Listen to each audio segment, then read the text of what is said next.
I'm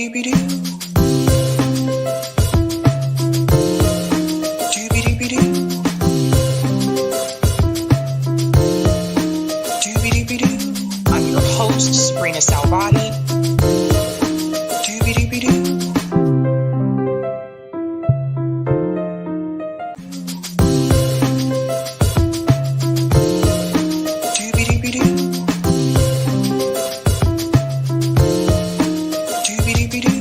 I'm your host, sabrinasalvati.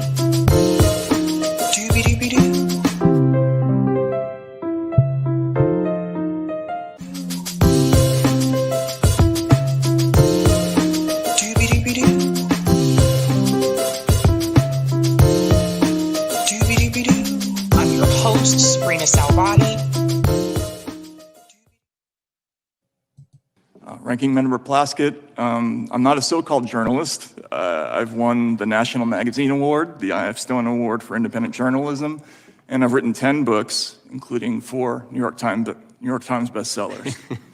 I'm now the editor of the online magazine Racket on the independent platform Substack.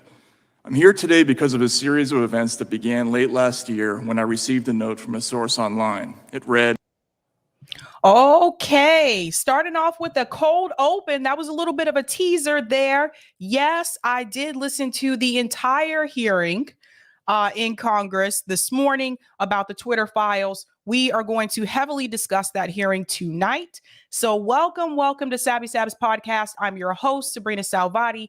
If you are new, I want to let you know that Sabby Sabs podcast is a part of Revolutionary Blackout Network. You can catch me there on Tuesday, Thursday, and Friday. And you can catch me here Tuesday, Thursday, Friday, and Sunday. Welcome, guys. We have a lot to talk about tonight. I do have a call-in scheduled tonight, tentatively. Hopefully, I am finished by 10:15. The Twitter files hearing is going to take up most of the show, so get ready for that. But hopefully, if I can get done before 10:15, we'll still have that call-in, and the call-in is about the hearing. So crossing my fingers here. I also want to say thank you to all of you who wished me a happy birthday. I had a great day yesterday. I really appreciated that. That was really sweet, you guys. So thank you so much. I got emails, I got DMs, I got, comments on Twitter, like all over the place. I got text messages from people. Thank you so much. I am 21 again. 21 again. Just kidding. So I usually start off by greeting people in the chat, but because I want to make sure I stay on time, I'm going to go ahead and jump right in. So quick shout out to everyone who is a Sabby patron. Thank you guys so much for your support. I really do appreciate it. If you're interested in being a Sabby patron, I have 5 categories: members, Sabbies, Sabsters, Sabinators, and of course, the ultimate. All of their names are listed here. You can also see their names scrolling across the bottom of the screen there. You guys are doing the thing. You keep the lights on around me, literally, all of them. Thank you guys so much. Really do appreciate your support. So, what are we talking about tonight? Let's go ahead and share that thumbnail. And I really do hope to hear from a lot of you on call-in tonight, because I really want your take on this hearing. Tonight, we are discussing Matt Taibbi testifies in front of Congress. Yes, he does. And Brie debates. So I'm going to cover a little bit of that debate between Brie and Matt, because there are 2 questions I want to highlight there from Brie that actually, they're actually kind of highlighted in the hearing as well. So I want to make the connection there. And then we're also going to discuss Katie Porter praises Netanyahu. I'm not making this up. This is actually real. We're going to get into that. And we're going to discuss the Texas lawsuit. 5 women are suing the state of Texas. And I want to give this story a little bit more coverage, because I think people need to hear what's happening there. So let's go ahead and get into it. Let's do the darn thing. Let's get started with this story here with Katie Porter. Now, Katie Porter visited Netanyahu. For real. And she actually had positive things to say about Netanyahu. Now, we're going to talk about the issues with Netanyahu and what's happening to certain groups of people in Israel because of his policies and his beliefs. But we're going to talk about this visit first, because this actually did happen. It says Representative Katie Porter pushed for Dem delegation to meet with Netanyahu and says she was extremely impressed. Let's get into it. I can't even exaggerate this if I wanted to. Let's all remember that Katie Porter did announce that she is running for Dianne Feinstein's seat as well for the Senate. So just keep that in mind. Here we go. Last month, 15 Democratic House members traveled to Israel as part of a delegation sponsored by the liberal Zionist group J Street. According to a new Jewish Insider interview with Representative Katie Porter, the Congresswoman pushed the delegation to meet with Israeli Prime Minister Benjamin Netanyahu and was extremely impressed with his willingness to grapple with us on some of the toughest issues that Israel's facing. Notice how they framed this. Notice how Katie framed this. What about the tough issues that the Palestinians are facing? No. A lot of people, for whatever reason, praise Katie Porter. They paint her as a progressive. Should people continue to call Katie Porter progressive? Let's go into this. Let's go on. In January, Porter launched a Senate campaign to succeed Senator Dianne Feinstein in 2024. Fellow California Representatives Adam Schiff and Barbara Lee are also running for the seat. Porter told J.I. Matthew Castle that Netanyahu was extremely generous, both with his time and with his thoughts, and that the J Street group was really able to have an interactive dialogue with him. Now, I want to point something out right here about J Street Group. Now, Katie Porter does receive donations from J Street.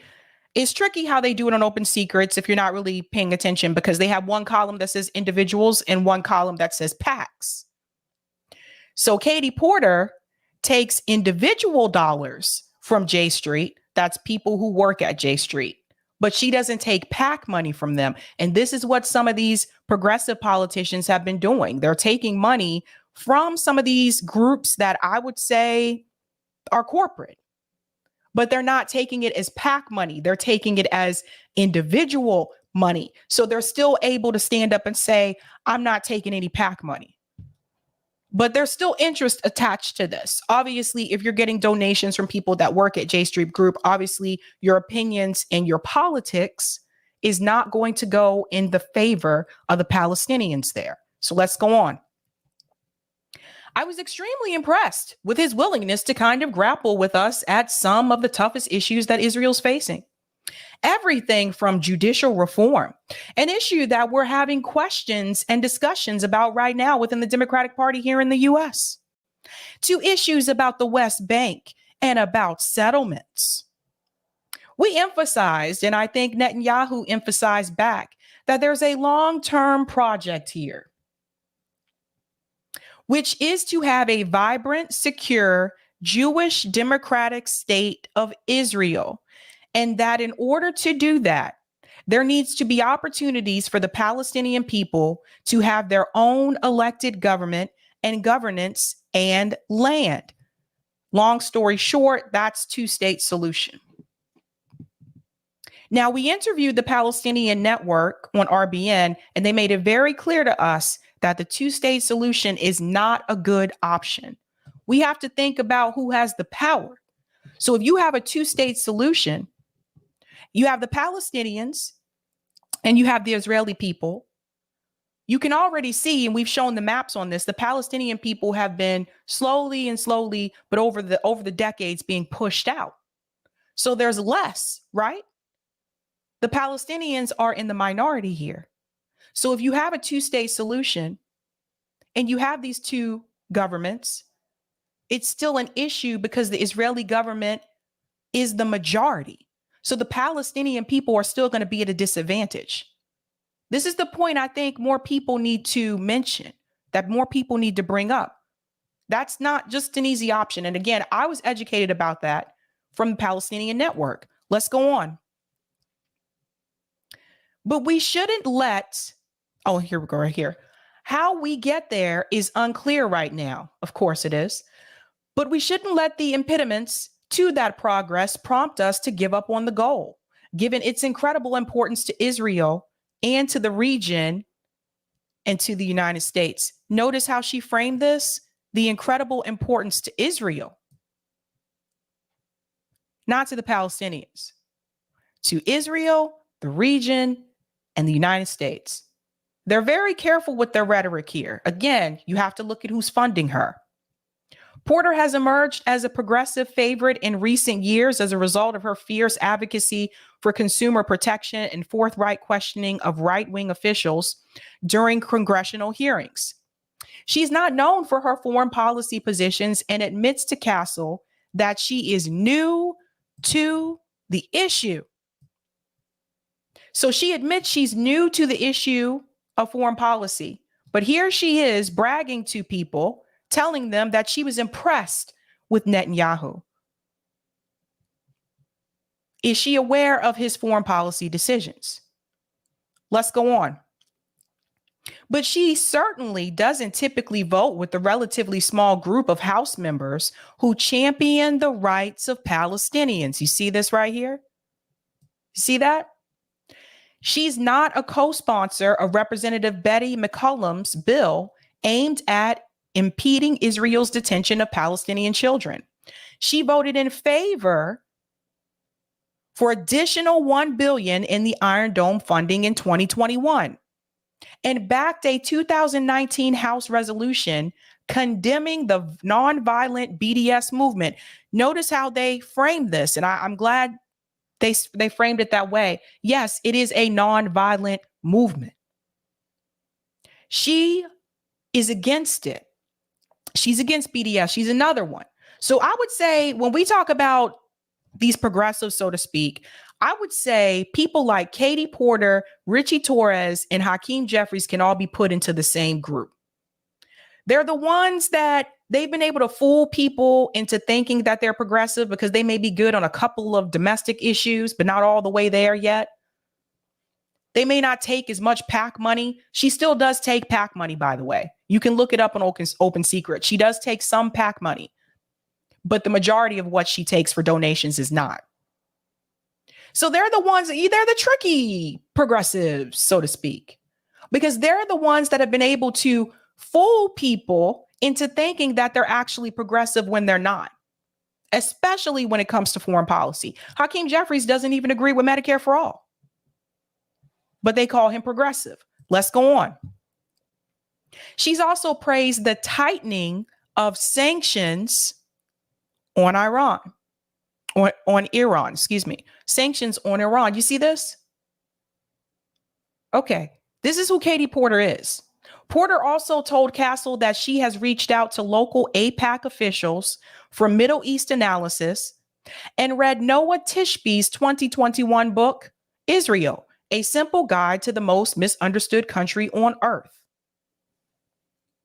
AIPAC is the same group that threw in big money to stop Nina Turner.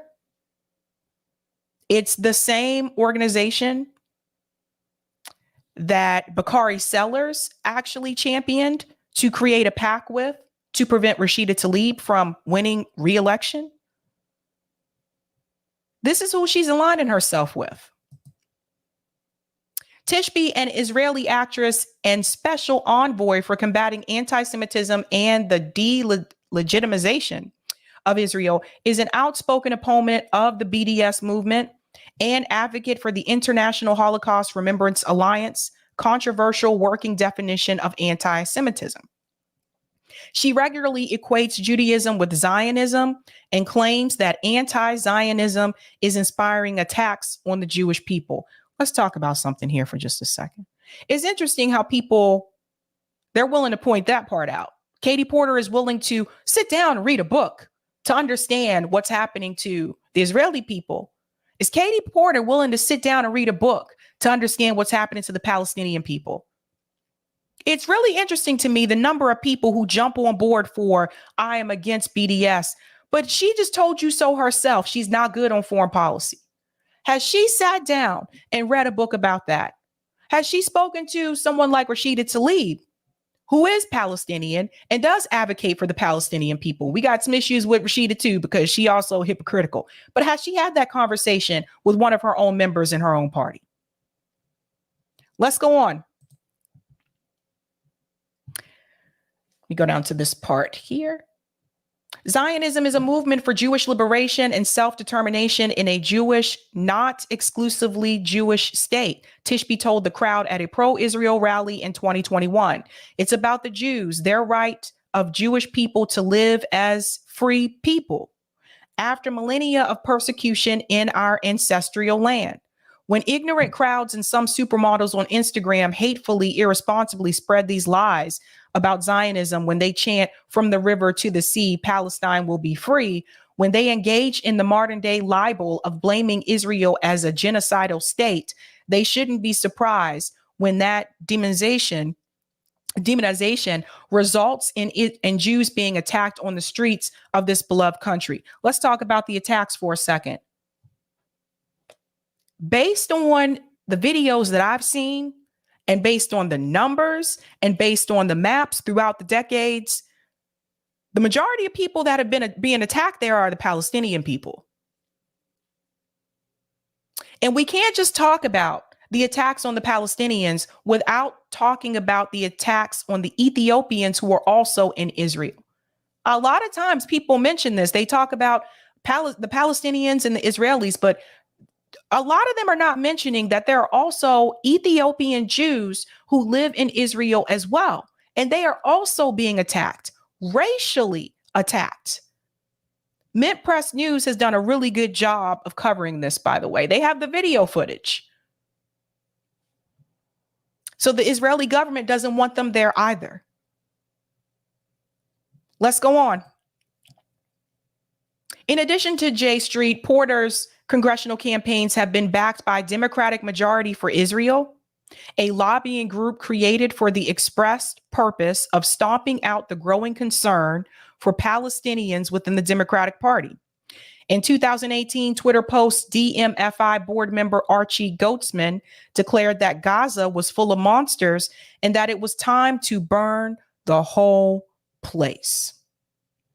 So she went there and she met with Netanyahu. And some of you may wonder, well, what's wrong with Netanyahu? Now, I'm going to show you an article here about some of his problematic takes.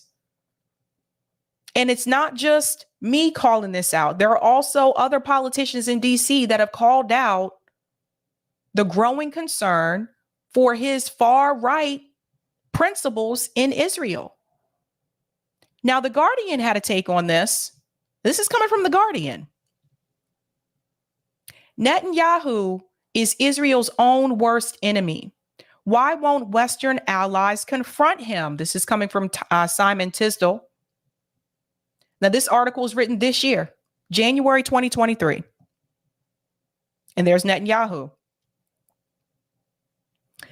Samir Aslan did what any father would do when Israeli soldiers broke into his home at a refugee camp last week to arrest his son. He rushed to protect him. The 41-year-old Palestinian was shot and killed. His death received scant notice, so frequent are such incidents. A reported 224 Palestinians were killed last year in the occupied West Bank, which suffered almost daily army raids. 2023 is shaping up to be even worse. See, these are the type of things that Katie Porter doesn't want to talk about this. This is Netanyahu's government. Let's go on. The main reason is a new ultra-nationalist, hard-right religious coalition government in Jerusalem that includes racist, anti-Arab ministers determined to annex all the Palestinian territories. You know what's interesting to me is that some of the Democrats that we have in DC, They have no problem calling out hard right nationalists in the United States. They have no problem calling out these people in the Republican Party. But then those same people like Katie Porter and Hakeem Jeffries, they don't do the same in reference to Netanyahu's government. Hakeem Jeffrey praises the state of Israel. He said it's New York's sixth borough. Katie Porter was just there meeting with Netanyahu. And I want more people to notice this. If it's really so much about this far right extreme that people are afraid of, or the Democratic Party is afraid of, why are they willing to call it out in this country, but they won't call it out in the state of Israel?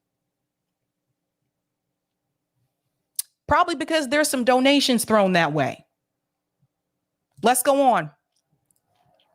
Yet the response to this alarming, destabilizing development from Israel's Western allies has been strangely muted. A few have issued veiled warnings.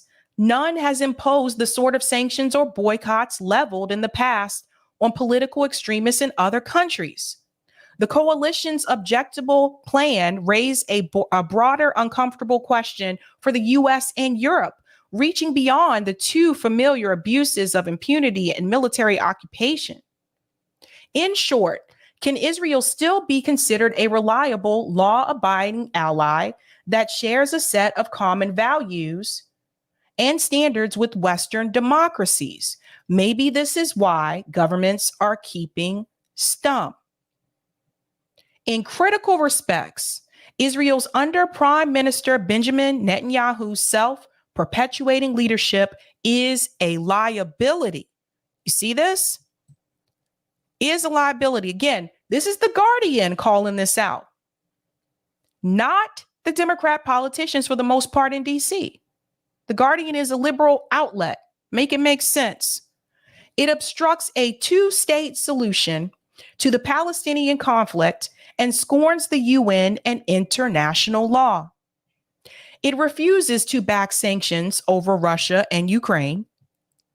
It rubbishes the 2015 Iran nuclear deal while threatening war. It sells spyware and arms to authoritarian regimes that abuse human rights.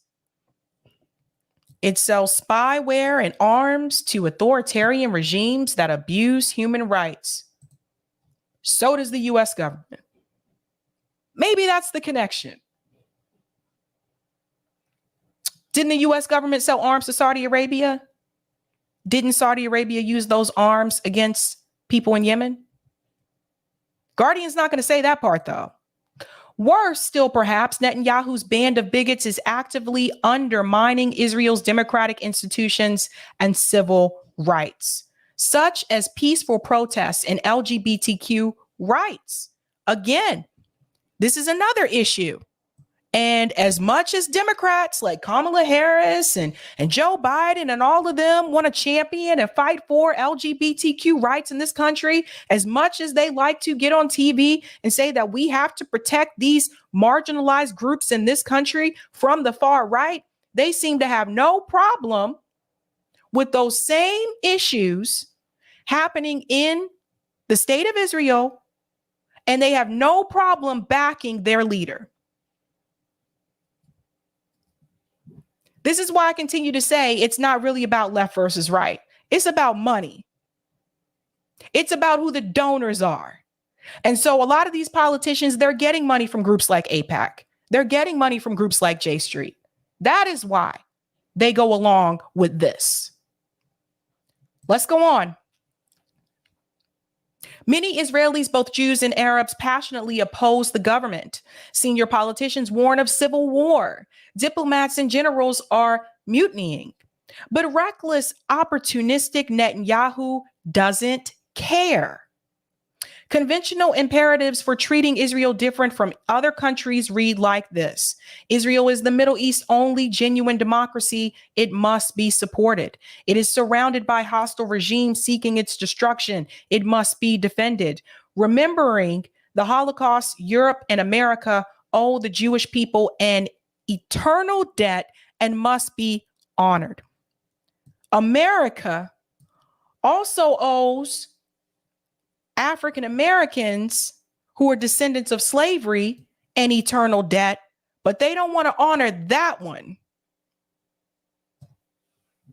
Get comfortable. Get comfortable. We're going all in tonight. Grab popcorn, tea, whatever you need.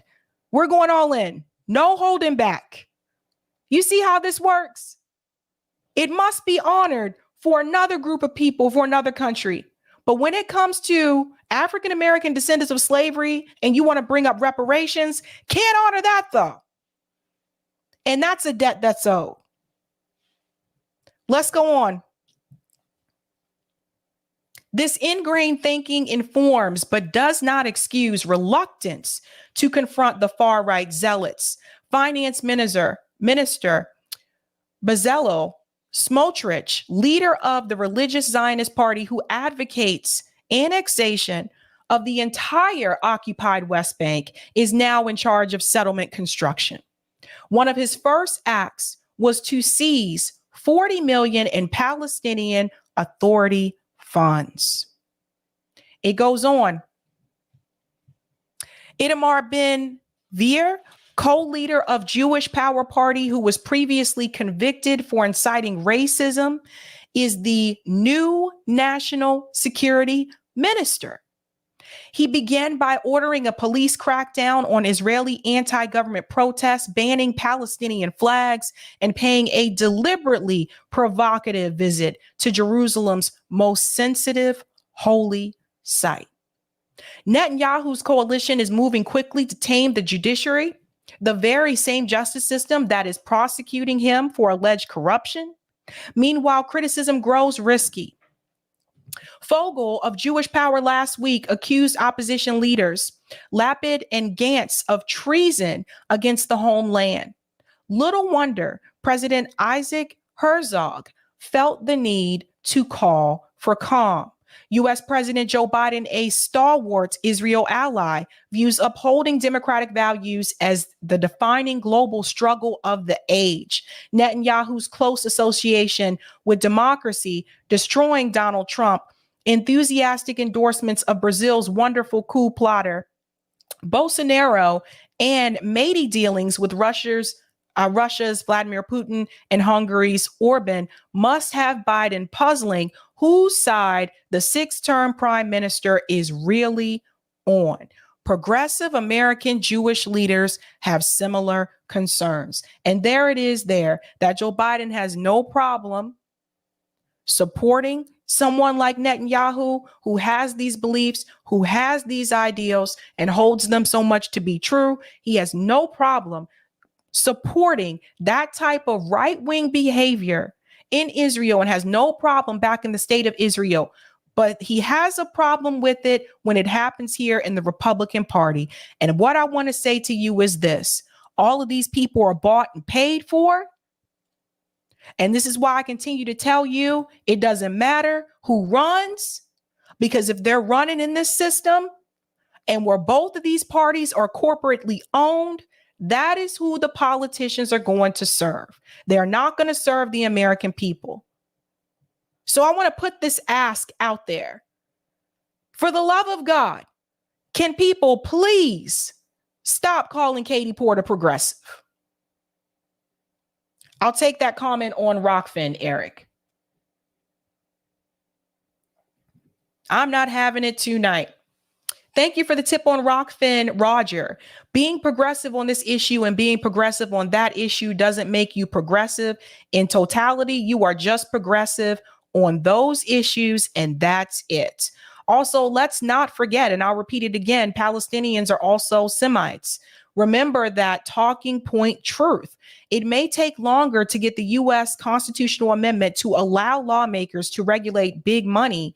Meantime, let's pass public finance election law to compete. Thank you so much for that, Roger. Well said. Well said. Gonna keep it real with you. Gonna keep it real with you. Thank you for the super chat, M. Smith. Norfolk Southern CEO and the EPA testified before Congress today as well. More blatant lies and no yes or no answers to yes or no questions. Yes, I heard about that. I think I'm going to try to cover that on RBN tomorrow. And thank you for this super chat, Seeking Freedom. Get them, Sabs. Let them never forget our ancestors built this country. I just want to show you guys the hypocrisy, how they can bend over for one group, but they can ignore the other. All right. I'm doing pretty good on time. Let's go ahead and go to the next story. Now, if you have not heard, 5 women have decided to sue the state of Texas. Now, why is this happening? Because we have to go back and remember the Supreme Court overturned Roe v. Wade. That left it back up to the states. Now, Texas already had some laws in place, but they actually have, I would say, probably the most strict abortion laws. Last time I looked, there are 5 women that have been directly impacted by these laws in Texas.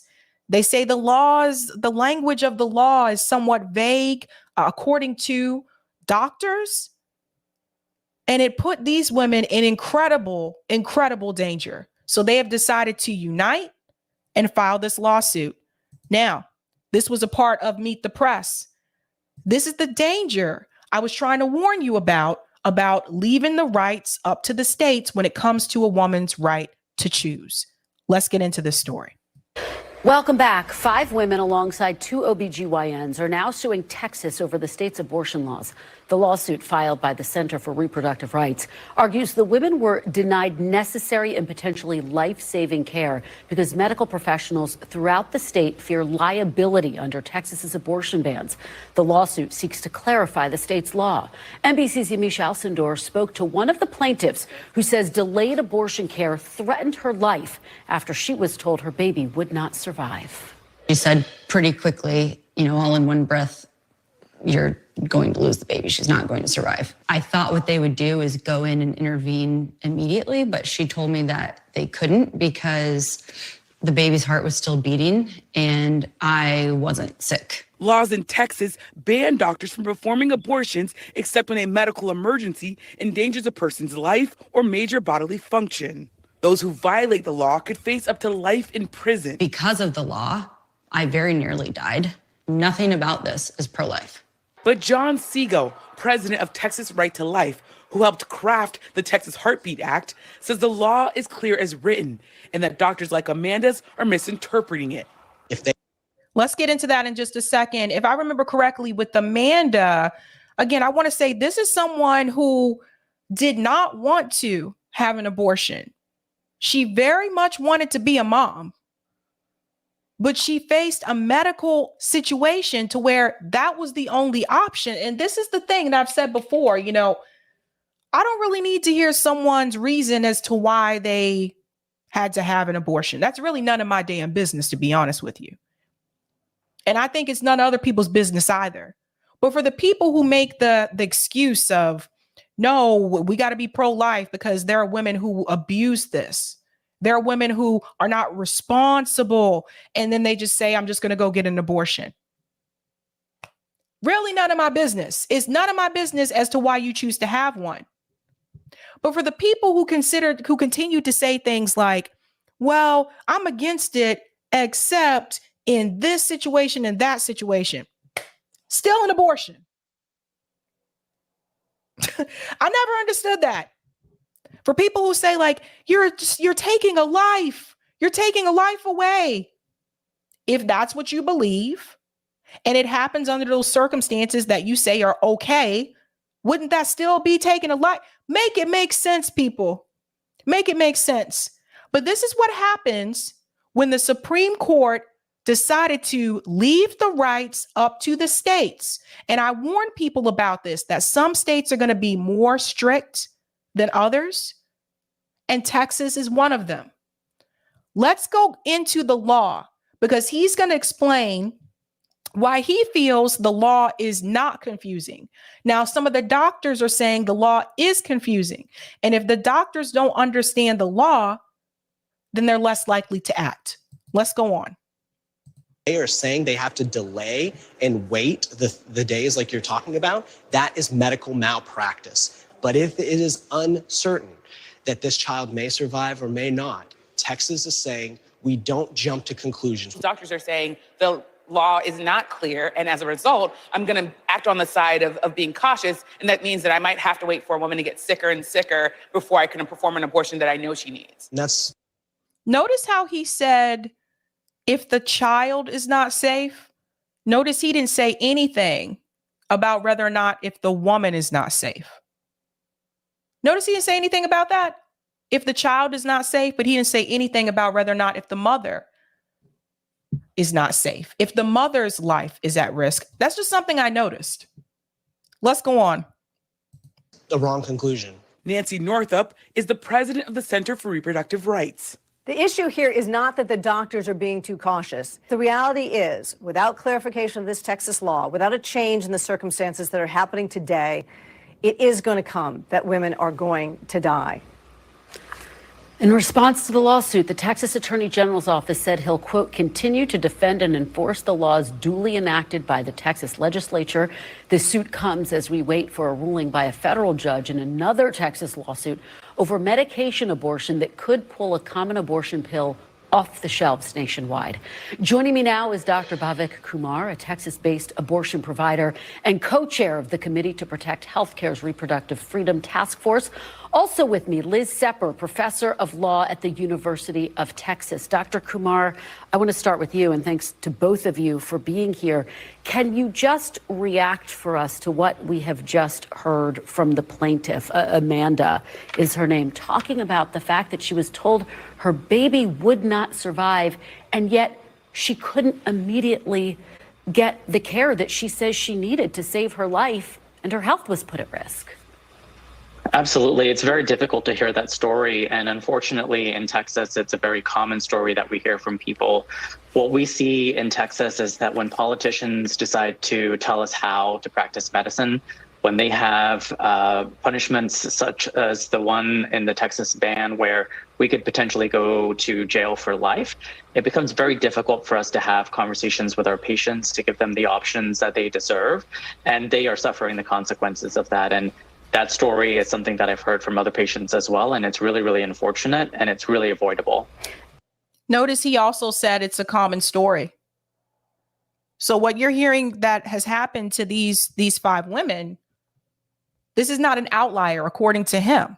And Liz Sepper, can I have you respond as well to hearing what was really difficult, I think, to learn that this woman's life was put at risk. She could not get the care that she says she needs. She said that she almost died. She almost didn't survive this. Yep.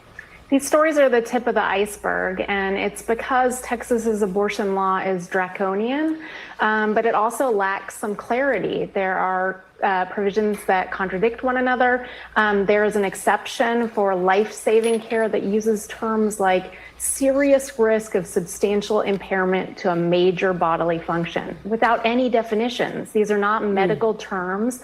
Physicians just don't know what they mean. When, in good faith, can they act to save someone's life and health? In this case, Dr. Kumar, obviously Amanda was here to tell her story. That's why she's a plaintiff in this case. But are you learning about cases in which women are not as lucky because they're not getting the care that they need? Absolutely, and I commend the plaintiffs in this case for coming forward. It takes a lot of bravery to be able to do so, but there are a lot of people that don't have that ability to do so, whether they're experiencing a complication in a wanted pregnancy, a complication in an ectopic pregnancy, or an inability to access care, or if they're having a miscarriage and not just not able to get the care that they need. So these, again, stories are very common in Texas and in other states where abortion is banned, and it's really just another example of politicians interfering in my ability as a physician to provide healthcare to people. Dr. Kumar, what do you believe the national implications are for what is happening in Texas right now? Yeah, what happens in Texas doesn't stay in Texas. Right now, there are 18 states that have some form of an abortion ban in play. And what we know is that when we ban abortion, it doesn't stop the need of it. It also affects other care, such as miscarriage care and complications that can happen in pregnancy. So we're really seeing this chilling effect and this chaos effect as people are trying to travel to other states They're not getting information from their healthcare providers, as we heard from Amanda, and they're left with confusion. They're left with questions and trying to navigate the healthcare system the best that they can. We also know that many people aren't able to access the care that they need. And as we heard, people are suffering in the consequences of that. And yeah, this is very important for people to understand. Just because it's happening in Texas doesn't mean it's not going to happen in other states as well. And then there are some states where you got to be careful too, because they can make it criminal for you to leave the state and have an abortion and then come back. So I know some people will see this and they'll say, well, that's Texas, not my state. You know, like you said, what happens in Texas doesn't necessarily stay in Texas. Liz Sepper, how do you see the national implications here, particularly to this idea? Do you worry that it's having a chilling effect on women's health and the ability to treat the range of complications that can arise during a pregnancy? Yes. So we're seeing doctors who feel that their speech is chilled. They're not even willing to say the A word to their patients or give referral or information. This obviously affects all kinds of care. But we're also hearing stories about oncology, about MRI and the like, where doctors just aren't acting as they usually would because they're concerned that they may be creating risks for fetuses or for potential pregnancies that could subject them to liability under SB 8 or Texas's criminal laws. Dr. Kumar, I want to talk to you about the medication abortion case out of Texas. And we know that an anti-abortion group that is bringing the suit has argued that it's unsafe and that the approval process was unlawful. Does the science back that up? Absolutely not. We know that mifepristone, one of the two medications used in a medication abortion, is extremely safe. It's been FDA approved in this country for over 20 years. There have been 5 million people that have used this medication safely. It's a medication that I've provided to thousands of people. I often say when I'm providing that medication that you're probably not going to feel anything different today. You can go home, you can do whatever you need to. There are very few side effects, if any, and it is very safe and effective for people to use. We know that this group that's bringing the lawsuit forward was created right after the Dobbs. Yeah. So they're trying to stop that as well. That was another thing that's mentioned. There's another thing that's happening in Texas in reference to this that I think is important too. That's probably going to freak you guys out, but decision, and it seems as if they've cherry picked which court and which judge they would bring this case forward in. And it's really part of this effort to ban abortion. Even with Roe overturned, they're continuing to target anything that people might try to access to have an abortion. And we know that this is important, people. Like, for me, it's just, again, like I said before,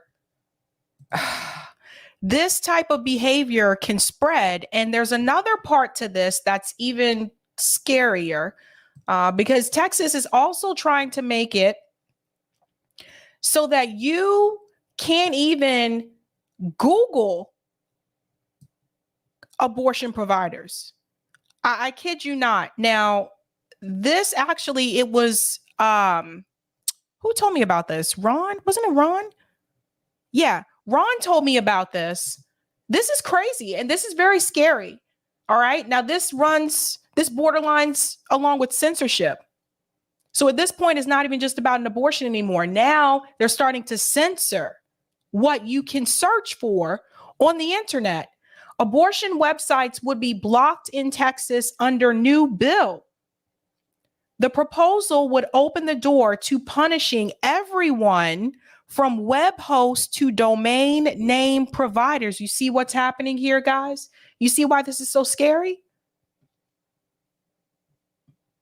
A new bill in Texas will require internet service providers inside the state to block sites that provide abortion information, as well as making it illegal to host or even provide domain registration for sites that help people in Texas obtain or pay for abortion.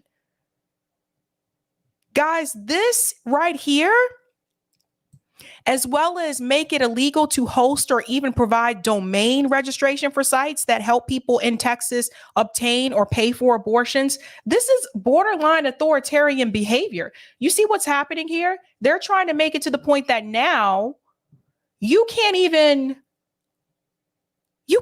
Google it.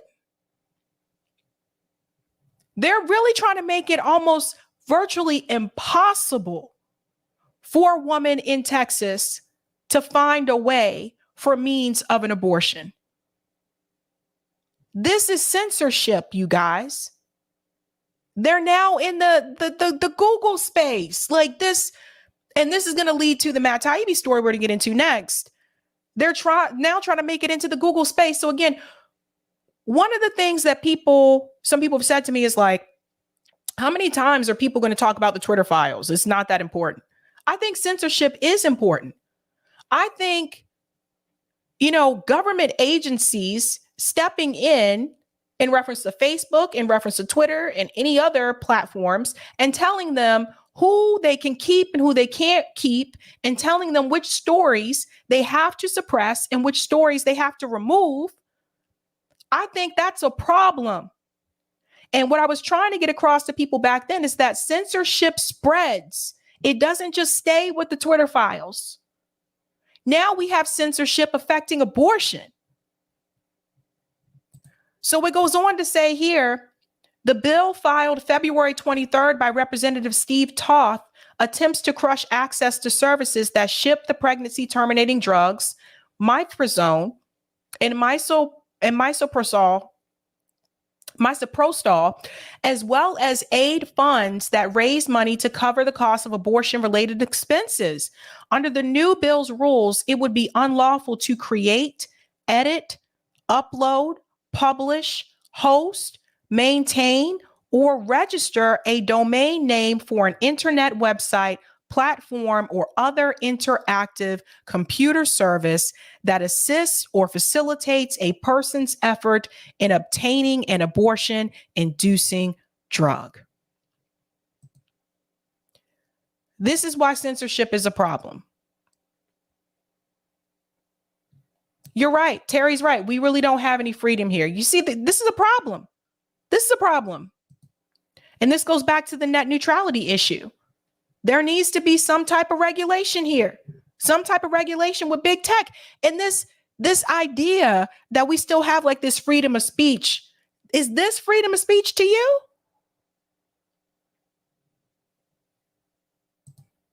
You just can't. You can't defend it. And by the way, whether you agree with a woman's right to choose or not, this is still censorship. Very terrible. Very terrible. I'll take the comment on Rockfin, Eric, and then I'll get the comments on YouTube, and we'll move over to the hearing.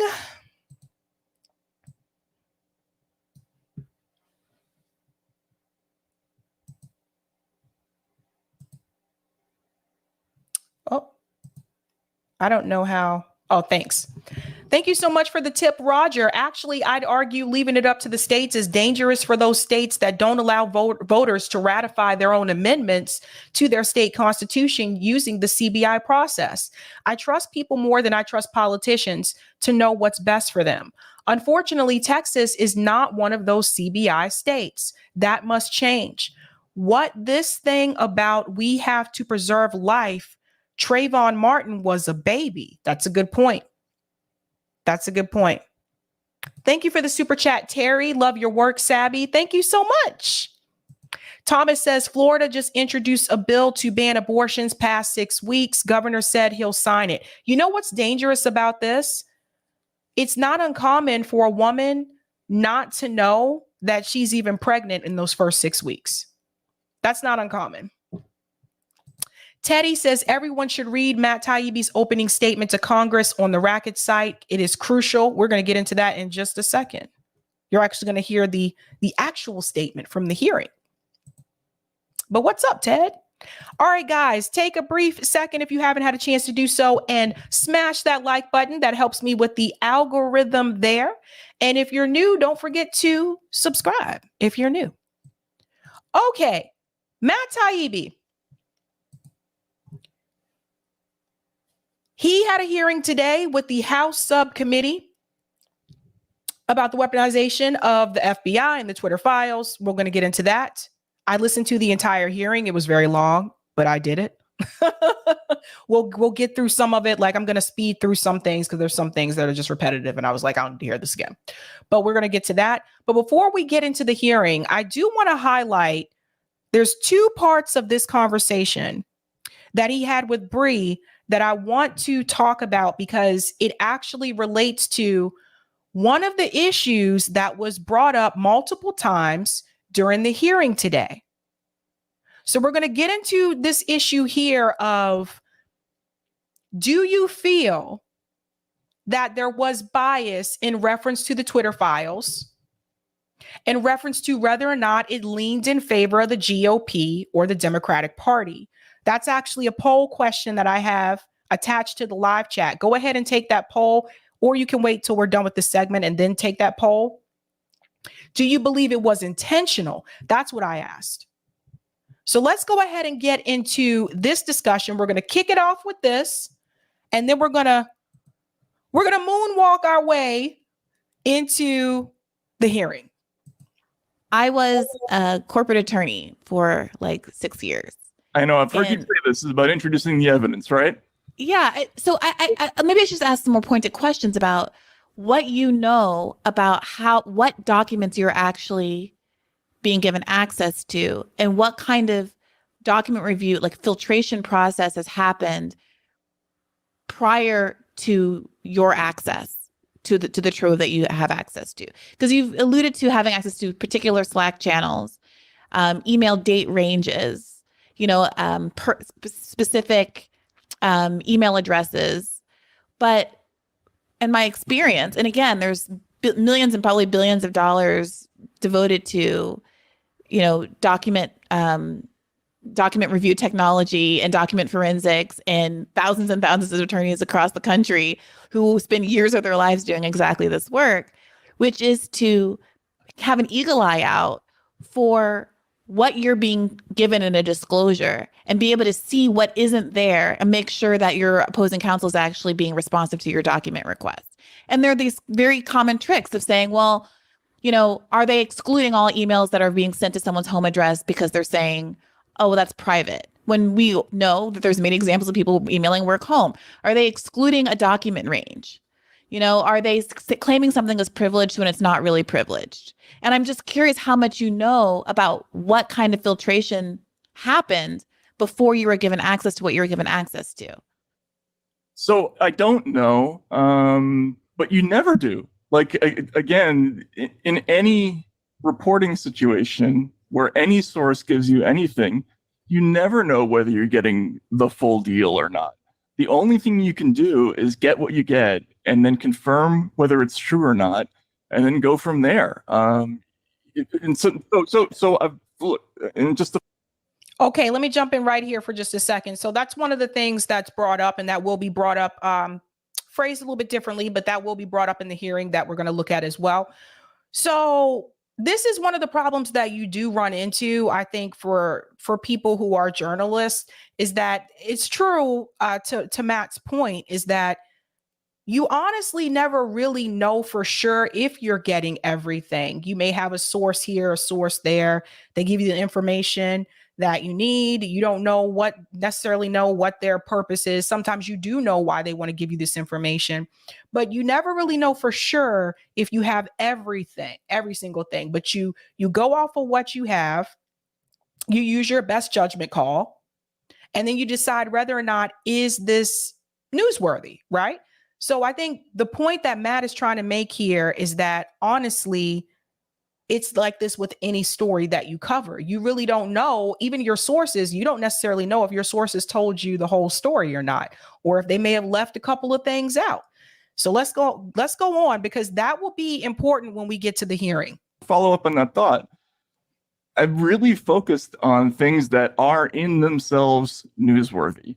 Like, no matter what other context might appear in the Twitter files threads, a request from the Digital Forensic Research Lab of the Atlantic Council for 40,000 people to have their accounts reviewed for being suspected Hindu nationalists. That's newsworthy, no matter what. Of course it is. Of course it is. But there's a world where that's reported on without the editorial claim that there's a broader trend that cannot be proven with only a sliver of information, right? So that you can say this is a newsworthy instance of a anti-right bias, and it's the kind of government interference with speech that we should all be concerned about. And I think that's very legitimate, and it's why, especially over at Rising, we've been covering the Twitter files so favorably this entire time.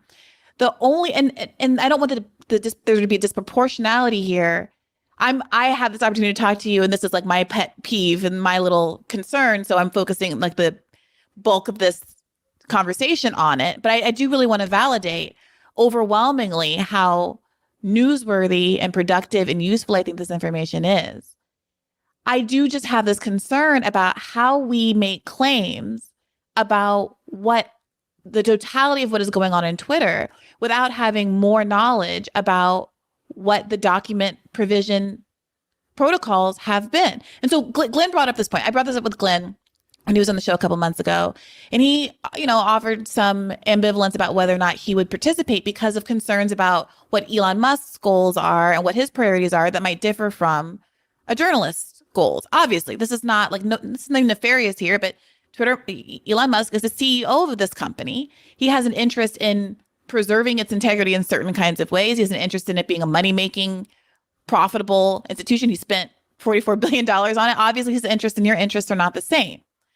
So that being said, that's always the case. That's every single news story. That's always been done. And Glenn said that as well. But here's where I would push back. Normally, in a whistleblower case, it's not, "Hi, I'm the head of the FBI, and here are some documents I'm giving over to a journalist." It's, "I worked for the FBI. I worked for the NSA. I saw things that I didn't agree with, that disagreed with what higher ups in management wanted me to do, and so I'm leaking stuff that they don't want me to leak." Do you see that as a very different, as a significantly different posture of someone who's working within an organization, who has a difference of interest with the organization, who's telling the public about that, versus someone who's literally in control of the organization, has every interest in profiting from the organization, et cetera, who is volunteering, selectively putting stuff out there for journalists to go through? So I think this is one of the criticisms I think that some people have had about the Twitter files, is that they feel like, again, you were asked by Elon Musk to do this. So some people have asked, like, what was his motive, right? Like, what's his motive for this? But I think the thing that Matt keeps trying to go back to is that that's the case with any source, though. Sometimes they do have a motive. Like, sometimes it's because, like, for example, I'm working on a story right now where, I have a source, and the reason why that person contacted me is because they were penalized. Sorry, they were penalized. So they gave me some information about a company that heavily penalized them for the wrong reasons. So they want them to pay. So I get that point as well. But I think some people have had that criticism. They said, well, it was Elon Musk that asked you to do it. That's why some people don't trust it. They're like, well, it should have came from someone else. And I'm just like, here's my thing about it. Like, I'm not really trying to look at where it came from. I'm not really trying to look at what has not been revealed yet. And I say yet because this is an ongoing project. What I focused on when I went through the Twitter files, because I covered this heavily on the show, obviously, if you've been with me for a while, you've seen that. We've gone through a lot of them. What I focused on was the information that was revealed and that was presented at that time. And that's what I focused on. And for me, even just focusing on the information that's revealed, whether you're on the left, the right, etc., I took that out. What I took in was the fact that it is very problematic and very concerning that you have these government agencies that were basically had their hand in Twitter's back pocket, and they were telling Twitter what they could and could not do. And for me, that's kind of all the information I need. And I think that's the difference. Like, some people are like, where's the information about people on the left? Where's the information about this? Who did you get the information from? And for me, I'm just like, this is the information that was presented. And the information that was revealed, it is problematic. It's problematic that you have government agencies that actually are using their power to do something like that in the first place. So for me, it wasn't even about Trump. It wasn't about Elon Musk. It was none of that. It was just about the fact that these government agencies had overreach, and they were using it in such a way to censor people, to censor accounts on Twitter. And based on what I've read from the Twitter files, did not deserve to be censored. Let's go on, because there's another question here I got to get to as well. Isn't that a different scenario? Yes, but every source has motives. Every source that you ever work with has motives, and you're always making a calculation every time you do any kind of report. Now, I've done probably a dozen whistleblower stories. They're all different. The sources all have different motivations. Some of them are noble, like they do things because morally they can't get behind whatever it is that's going on at the company or in the government. Sometimes people are just bitter because they've been passed over for a promotion or for money or whatever it is. It doesn't matter though. Ultimately, please let me finish. Sure. Ultimately, you're always weighing that versus whatever the newsworthiness is of what you're looking at and what you're hearing about. And you get the stuff, and then you try to confirm whether it's true or not.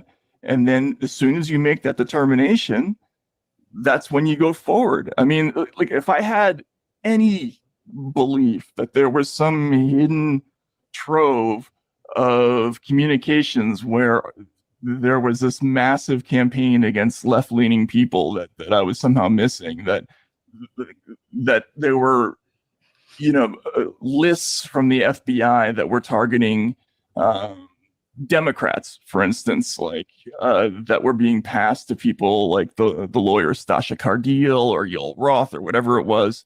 If I thought for a second that there was a realistic chance of that being the case, yeah, of course I would stop doing this story, but there's no evidence of that. It would be so hard to pull off something like that without that being detected in the documents.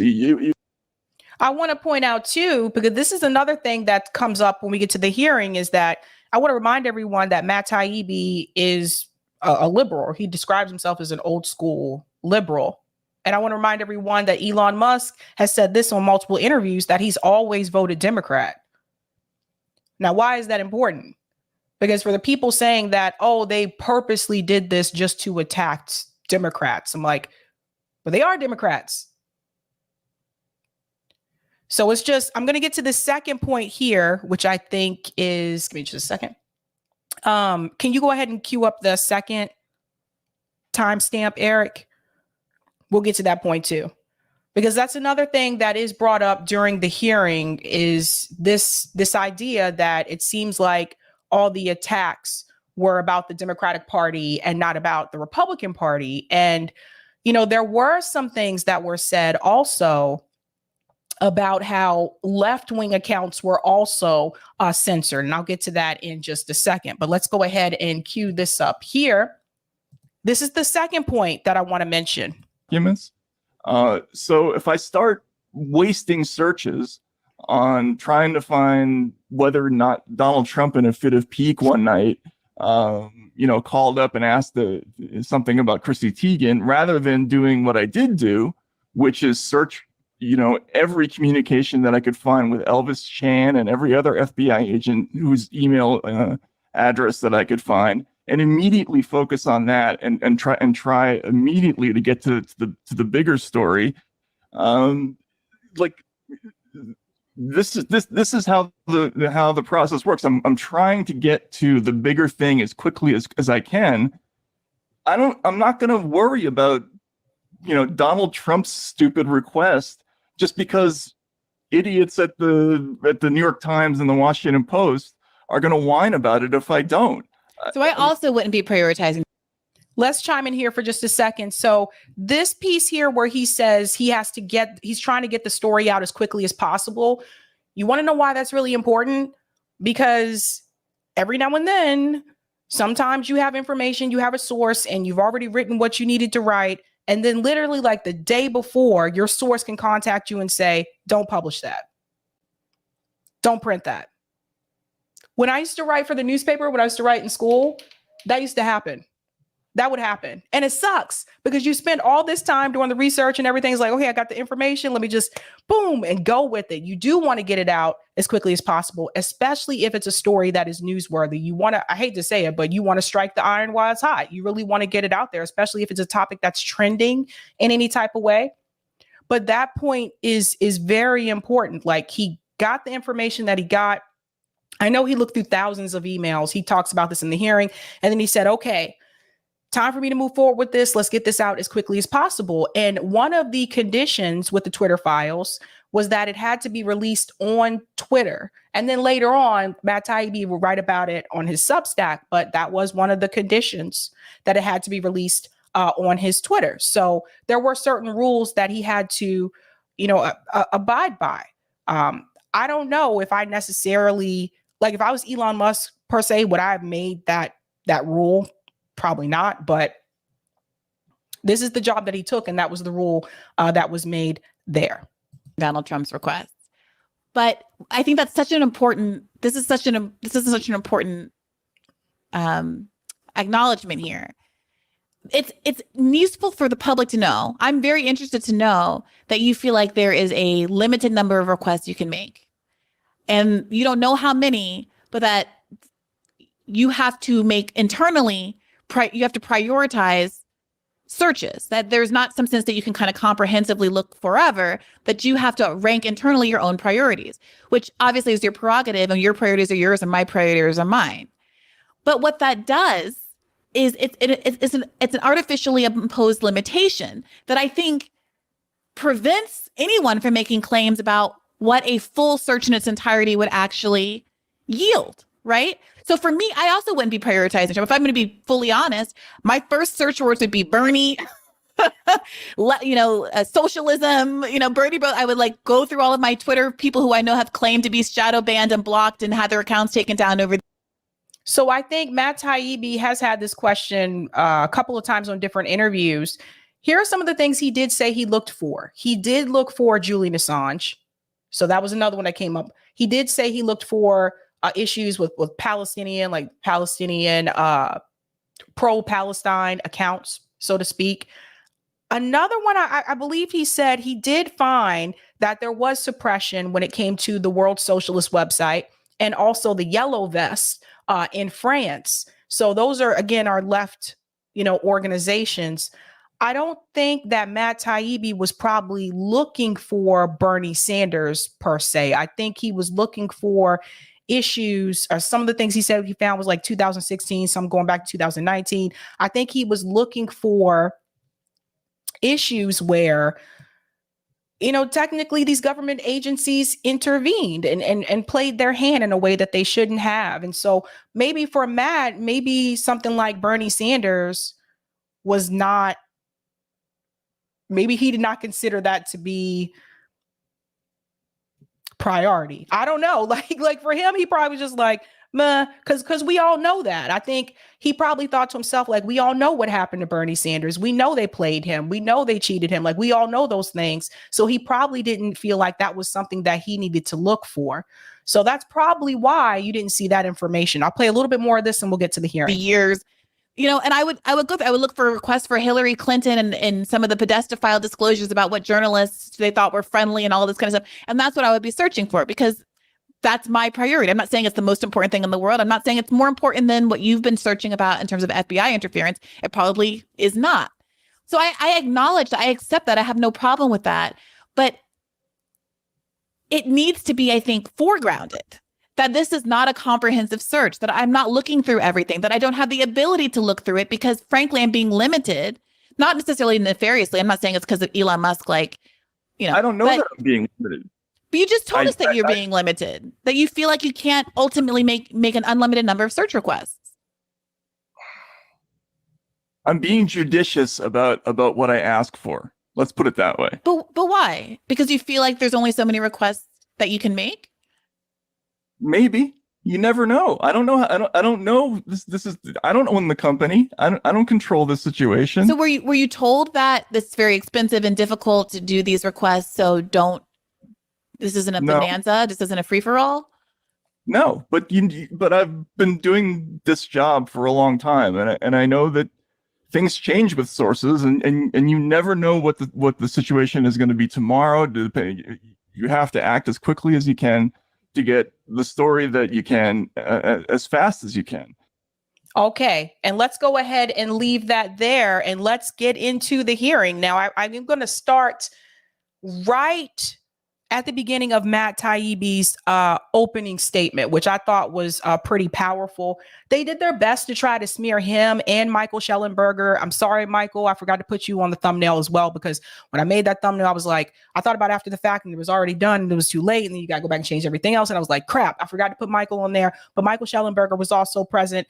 You're going to hear from both of them. But Matt Taibbi's opening statement, I think, was very powerful, especially since some of these representatives tried to call them so-called journalists. I'm like, give me a break. So we had to let them know who he really is. He had to let him know, let me tell you who I really am. The First Amendment and an American population accustomed to the right to speak is the best defense left against the censorship industrial complex. If the latter can knock over our first and most important constitutional guarantee, these groups will have no serious opponent left anywhere. If there's anything the Twitter files show, it's that we're in danger of losing this most precious right, without which all democratic rights are impossible. Thank you for the opportunity to appear, and I'd be happy to answer any questions from the committee. Thank you. Whoops. I'm sorry, guys. I think I started that a little too late, because I was about to say that is definitely not the beginning. Okay, there's Michael. There's the end of Michael's speech. Okay, sorry. You really need to hear this. This is important. Chairman Jordan, Ranking Member Plaskett, members of the Select Committee, thank you for having me today. My name is Matt Taibbi. I've been a reporter for 30 years and a staunch advocate of the First Amendment. Much of that time was spent at Rolling Stone magazine. Ranking Member Plaskett, I'm not a so-called journalist. I've won the National Magazine Award, the I.F. Stone Award for Independent Journalism, and I've written 10 books, including 4 New York Times bestsellers. That was her trying to talk to people and say, what? You guys didn't tell me this. I'm now the editor of the online magazine Racket on the independent platform Substack. I'm here today because of a series of events that began late last year when I received a note from a source online. It read, "Are you interested in doing a deep dive into what censorship and manipulation was going on at Twitter?" A week later, the first of what became known as the Twitter Files reports came out. To say these attracted intense public interest would be an understatement. My computer looked like a Vegas slot machine as just the first tweet about the blockage of the Hunter Biden laptop story registered 143 million impressions and 30 million engagements. But it wasn't until a week after the first report, after Michael Schellenberger, Barry Weiss, and other researchers joined the search of the files, that we started to grasp the significance of this story. The original promise of the internet was that it might democratize the exchange of information globally. A free internet would overwhelm all attempts to control information flow, its very existence a threat to anti-democratic forms of government everywhere. What we found in the files was a sweeping effort to reverse that promise and use machine learning and other tools to turn the internet into an instrument of censorship and social control. Unfortunately, our own government appears to be playing a lead role. We saw the first hints in communications between Twitter executives before the 2020 election, when we read things like "flagged by DHS" or "please see attached report from FBI for potential misinformation." This would be attached to an Excel spreadsheet with a long list of names whose accounts were often suspended shortly after.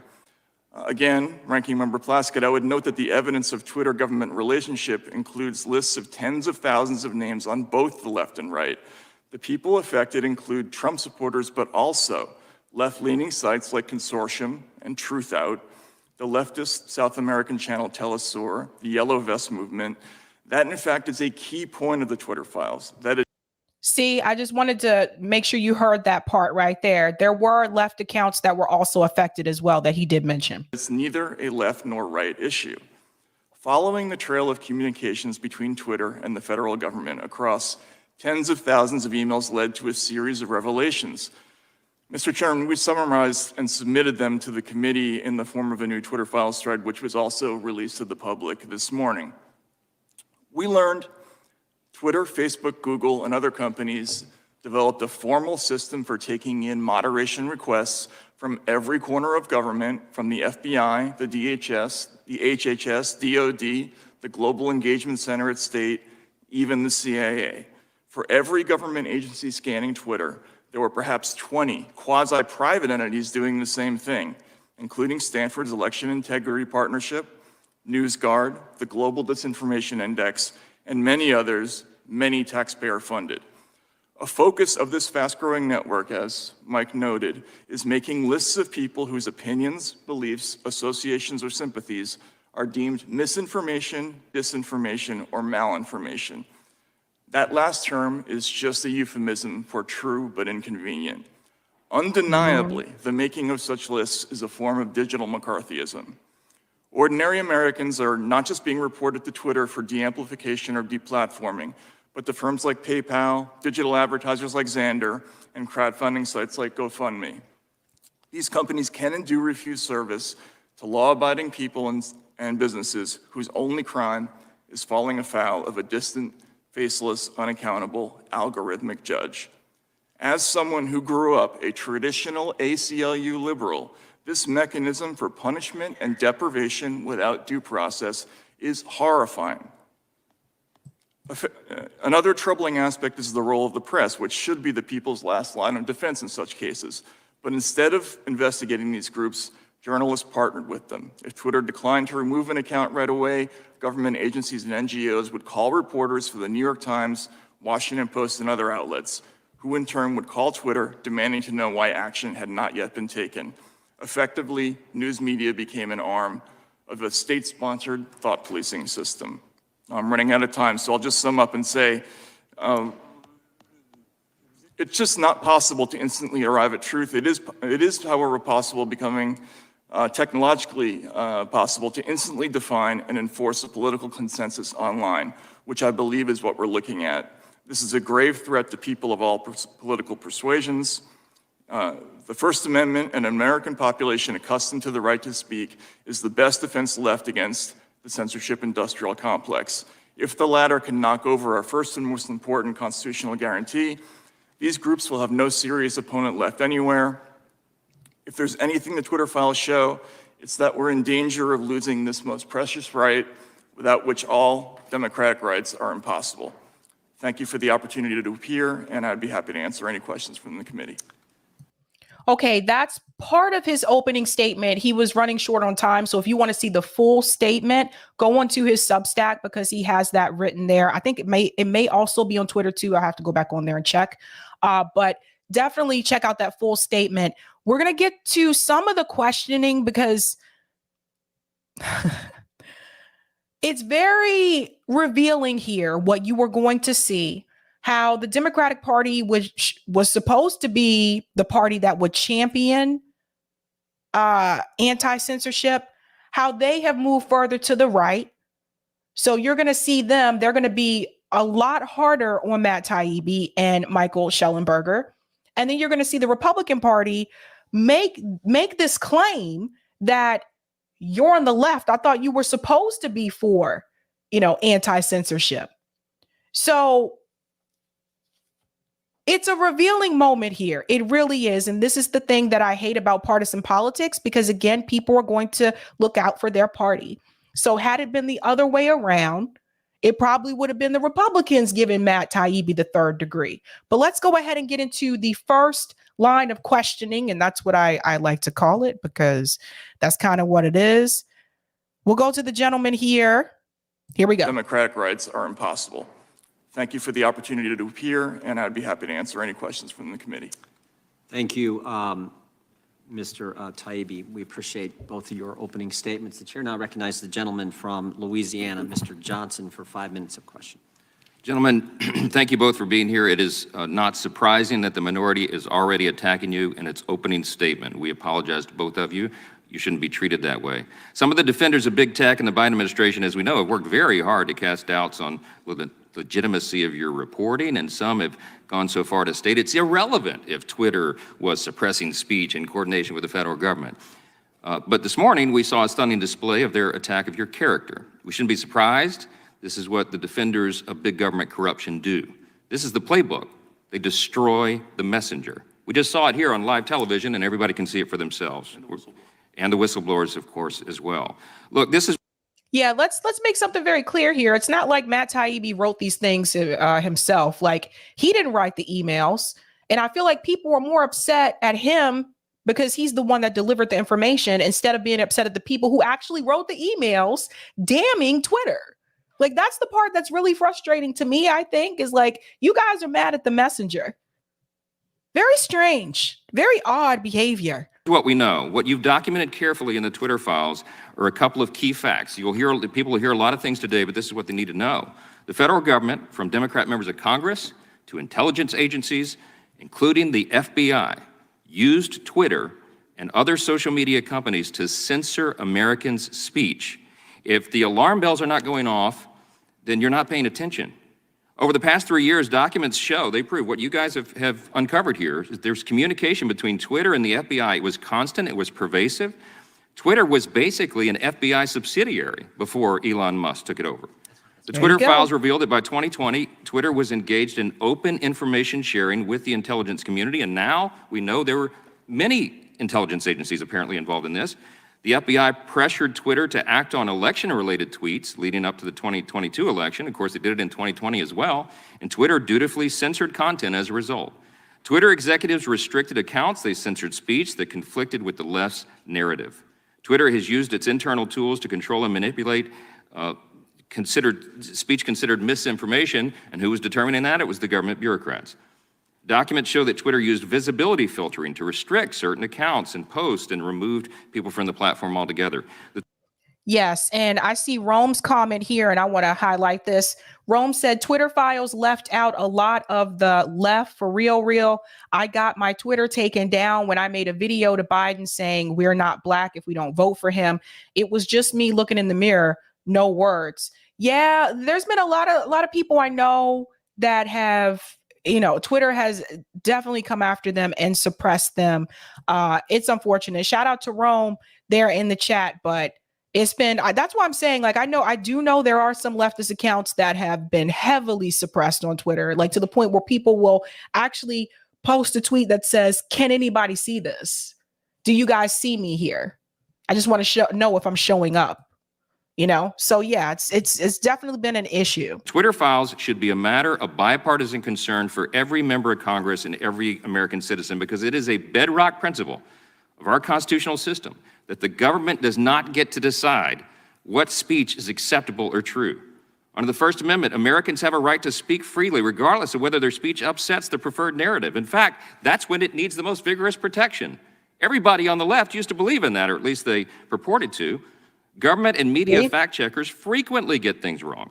The American people can't and shouldn't rely on so-called experts to be the arbiters of truth, disinformation boards and the like. It doesn't matter what political party you're in, government should not suppress important debates and public discourse. Gentlemen, let me start with Mr. Taibbi. You have a long award-winning journalist career. You've just highlighted here decades of experience reporting on some of the most complex and important issues of our time. Where do you rate your reporting on the Twitter files among your whole body of work throughout your career? How serious is this? Well, first of all, Mr. Congressman, thank you for the question. I would say, I spent 10 years covering the aftermath of the 2008 financial crisis. That was obviously a very serious issue, but this Twitter file story and what we're looking at now and what we're investigating now, I don't think there's any comparison. This is by far the most serious thing. And I want to point out something here in reference to his 2008 financial crisis coverage. What you have to remember is most of the people that were implicated in that book were Democrats. But nobody had a problem with Matt Taibbi calling out Democrats back then. And that just goes to show you how much more politically divided the country is right now. Now all of a sudden people are mad, like, how dare he go after the Democrats working for the world's richest man, who's not the richest man anymore in the world. But how dare he do that? And all of the liberal commentators had the same PR talking point. They just pasted on one after another. You literally see a string of tweets with the exact same wording. So they got the PR message there. But nobody seemed to have a problem with him back then when he called out those Democrats. Now all of a sudden people have a problem. That I've ever looked at, and it's certainly the most grave story that I've ever worked on personally. I want to ask you both the same question, and that is, first of all, has anyone from the federal government contacted you during the course of this investigation or since you've reported on the Twitter files? And number two, who do you think are the most egregious federal government agencies involved in this censorship exercise? Let me start with Mr. Schellenberger. Thank you, Congressman. I have not been contacted by thank you, Congressman. I have not been contacted by anybody in the Biden administration relating to this topic. And I would like to echo what Matt just said. I've never worked on an issue where so frequently while doing it, I just had chills go up my spine because of what I was seeing happening. I never thought in my own country that freedom of speech would be threatened in this way. And it's just frightening when you get into it. The most recent, our most recent discoveries, I mean, I think you understand the process, is that we first raised a bunch of concerns around the way Twitter pre-Elon Musk was censoring people and creating blacklists. Very quickly, we discovered that we had FBI agents basically and other government officials, demanding that Twitter take certain actions. We now know that the Department of Homeland Services, which has had, what's that? Security, sorry, Department of Homeland Security, had to try to create a disinformation board. That went away after public backlash, but we now realize that they have this other enterprise and they've been building out basically mechanisms to proliferate a censorship industrial complex around the country to censor on a whole range of issues. And so you've... Okay, sorry, for the sake of time, I am going to fast forward to. So as you can imagine, that was a Republican representative. Now we're going to move on to one of my representatives from Massachusetts, and you're going to see how the questioning changes. Mr. Taibbi,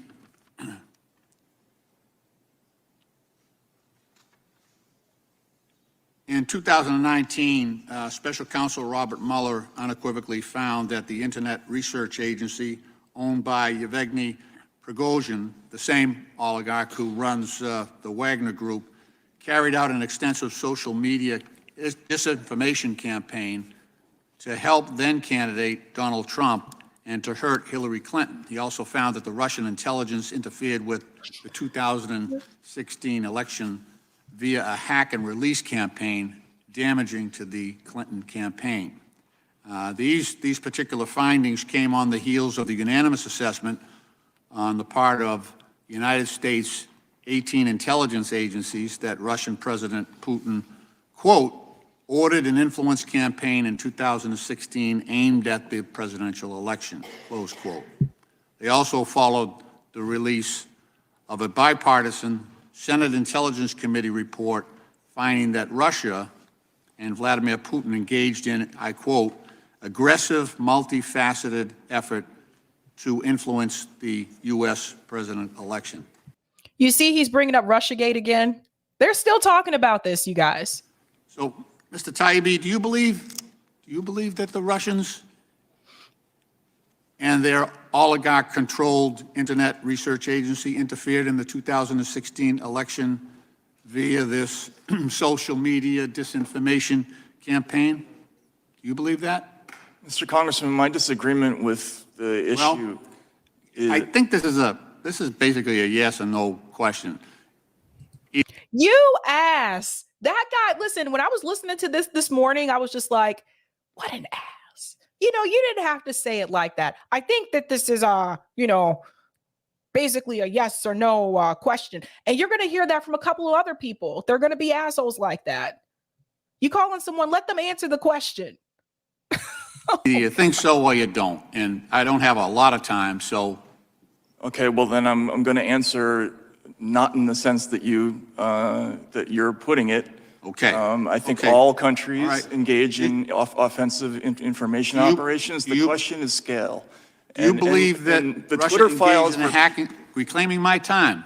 This is how it works now. I'll ask the questions and you try to provide an answer if you can. Now he's going to be condescending. You see, this happens throughout the hearings, as if he's saying this as if Matt Taibbi doesn't understand like how this process works. Like, I'm sorry, he was still talking. You cut him off. You didn't let him finish what he's saying. He's like, I'm going to yield back my time now. That's how this works. What you guys have to understand is a lot of these congressmen and women that are a part of this committee, these are people that most likely were former lawyers. So they know how to ask questions in such a way where they can just cut you off and then continue talking. What a prick. He's from my state, Massachusetts. What a jerk. You have to allow him to answer. Do you sir. believe? The gentleman is out of order and should not be interrupting a member asking a question on our side, Mr. Chairman. Reclaiming my time from everyone. Do you believe that Russia engaged in a hack and release campaign damaging to the Clinton campaign back in 2016? Again, I don't know. And I would say it's Okay. irrelevant. All right, let me ask Mr. Schellenbeck. These are pretty easy questions. That's just whether you believe it or not. Condescending again. These are easy questions, whether you believe it or not. What a condescending, when someone says masshole, I live here in Massachusetts, when someone says, oh, so-and-so, you guys are massholes, that right there, what you just see from him, that is pretty much a definition of a masshole. He's being a jerk on purpose. Aye. So he goes on to Schellenberger. Okay, let me see. Influencing. I understand. Also, that material was true. Yeah. Look, let me introduce a couple of documents just to reinforce that we've got. That is not a legitimate predicate for censorship. Unanimous reclaiming my time. Sure. Gentleman's out of order. So, Mr. Chairman, I'll ask unanimous consent to enter the indictment in the United States versus the Internet Research Agency, U.S. District Court for the District of Columbia, number 1-18-32, and also ask to enter into the record the executive summary to Volume 1 of the Mueller Report, which states, in March 2016, the GRU began hacking, this is the Russian agency, began hacking the email accounts of the Clinton campaign, volunteers and employees, including campaign chairman John Podesta. The GRU later released additional materials through the organization WikiLeaks.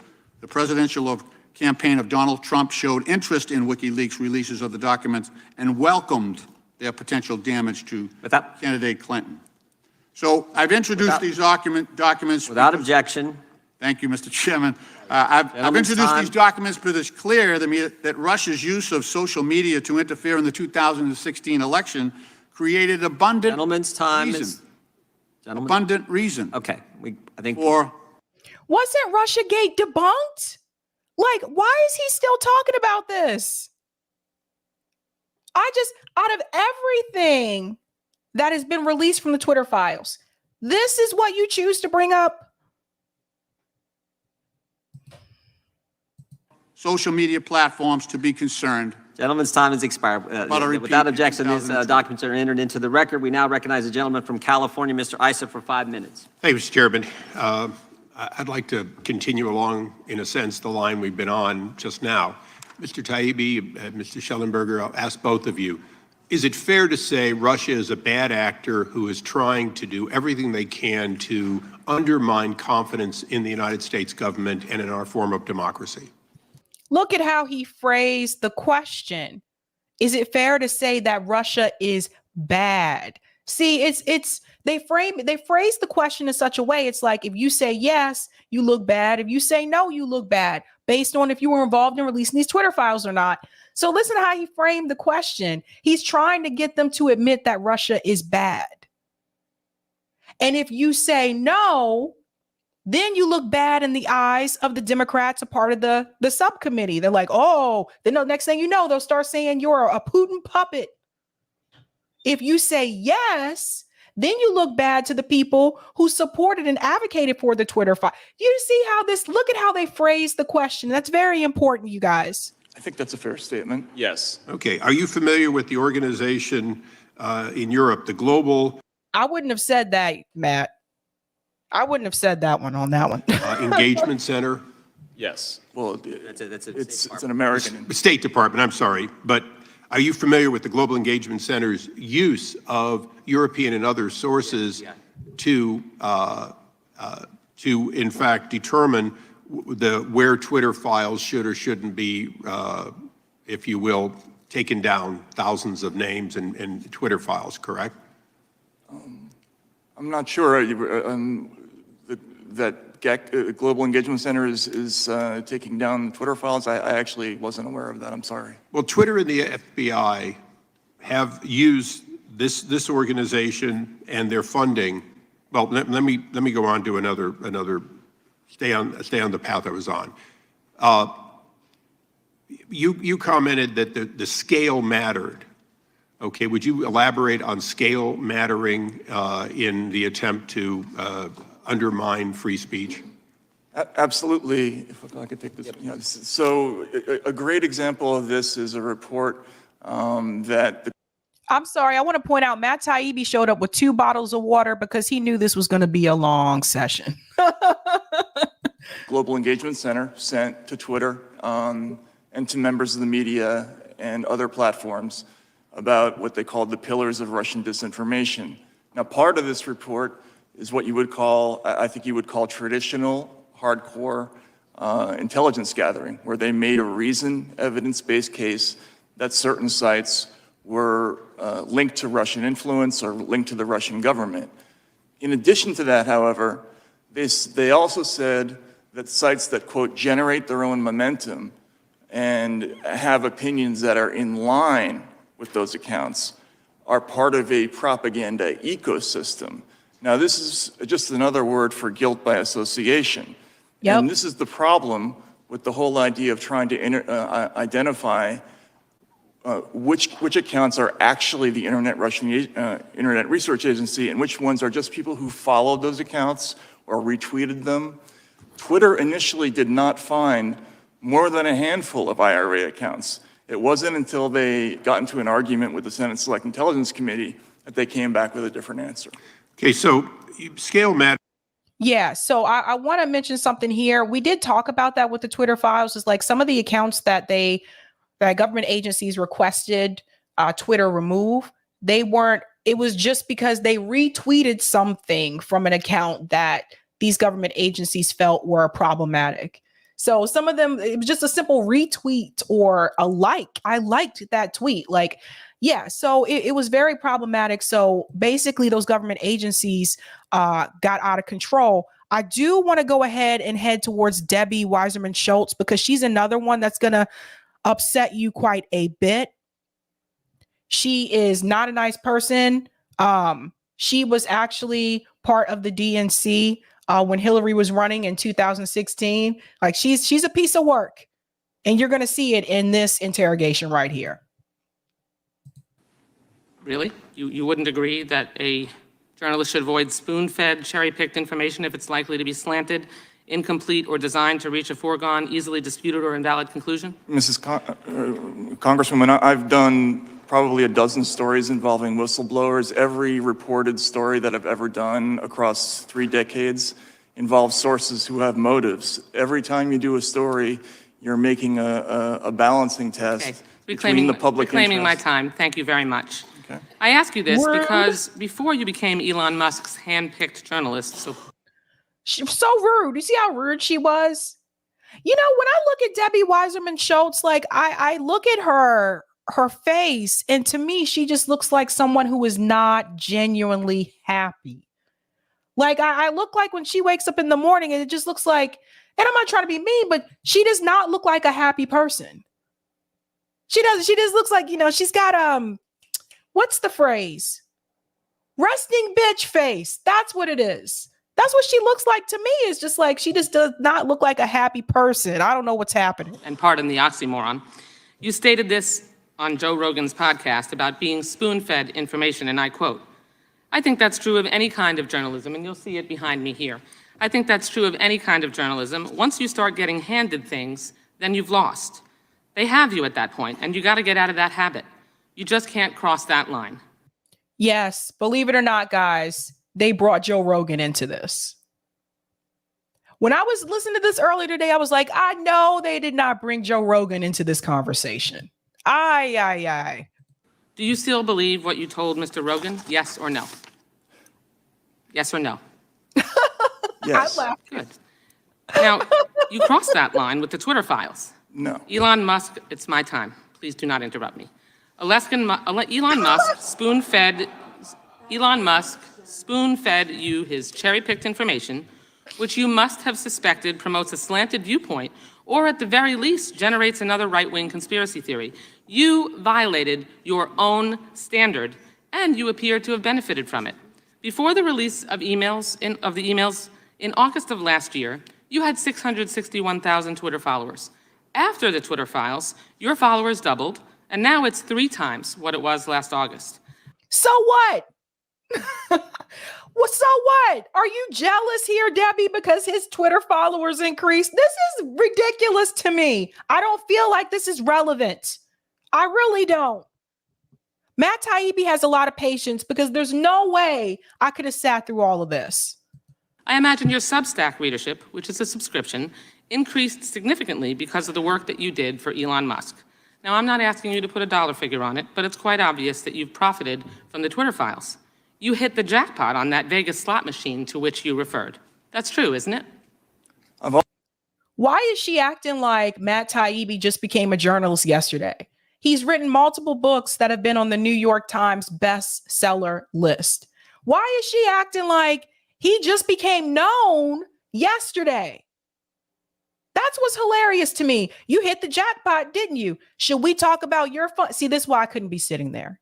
This is why I could not sit there and have this line of questioning, because I would have snapped back and said something like, should we talk about your funds, Debbie? Should we talk about your campaign funds? Where you getting your money from? How you support the military industrial complex? Should we talk about that, Deb? Your Substack viewership increase. So what? You want a Substack, Debbie? You want to write, Debbie? Go sign up for Substack and start writing. You sound jealous. Also reinvested. You've made some. No. Is it true that you have profited since you were this recipient of the Twitter files? You've made money. Yes or no?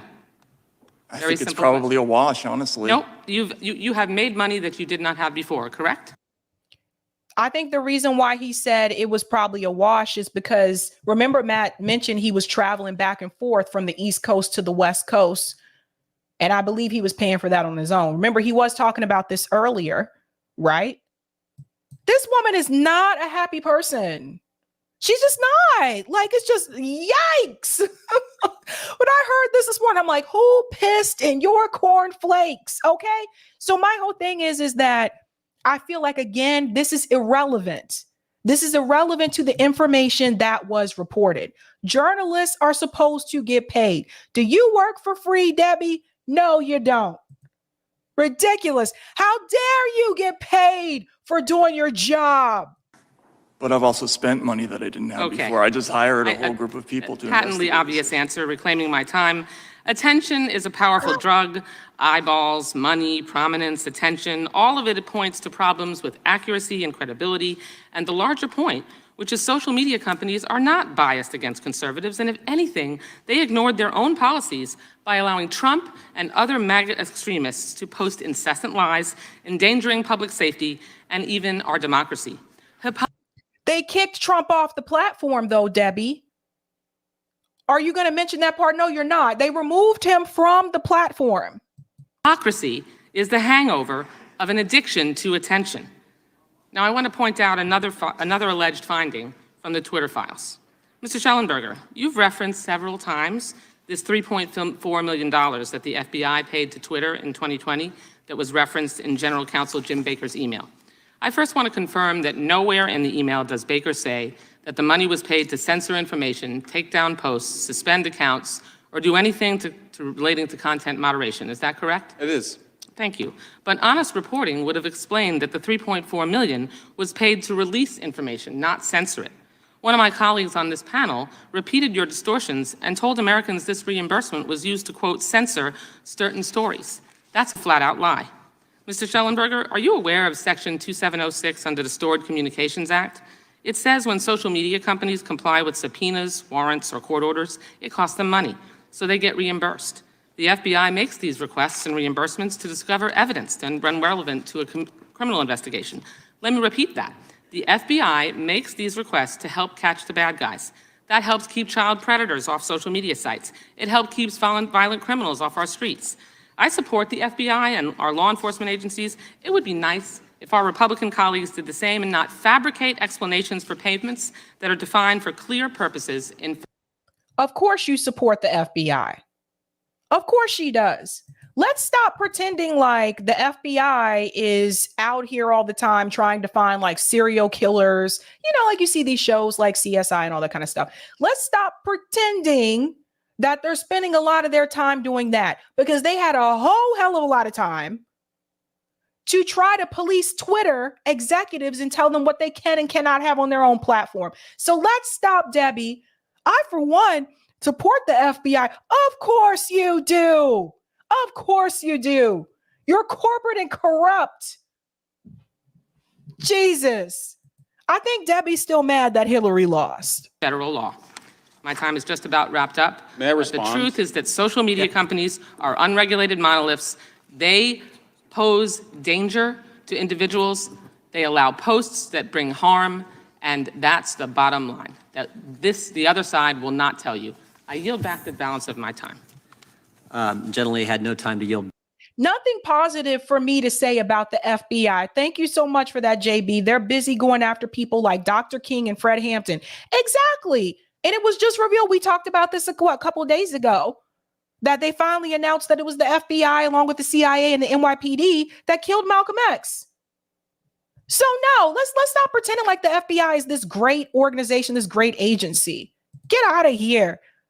Let's move on to who's next? Oh, yeah, this guy with the glasses.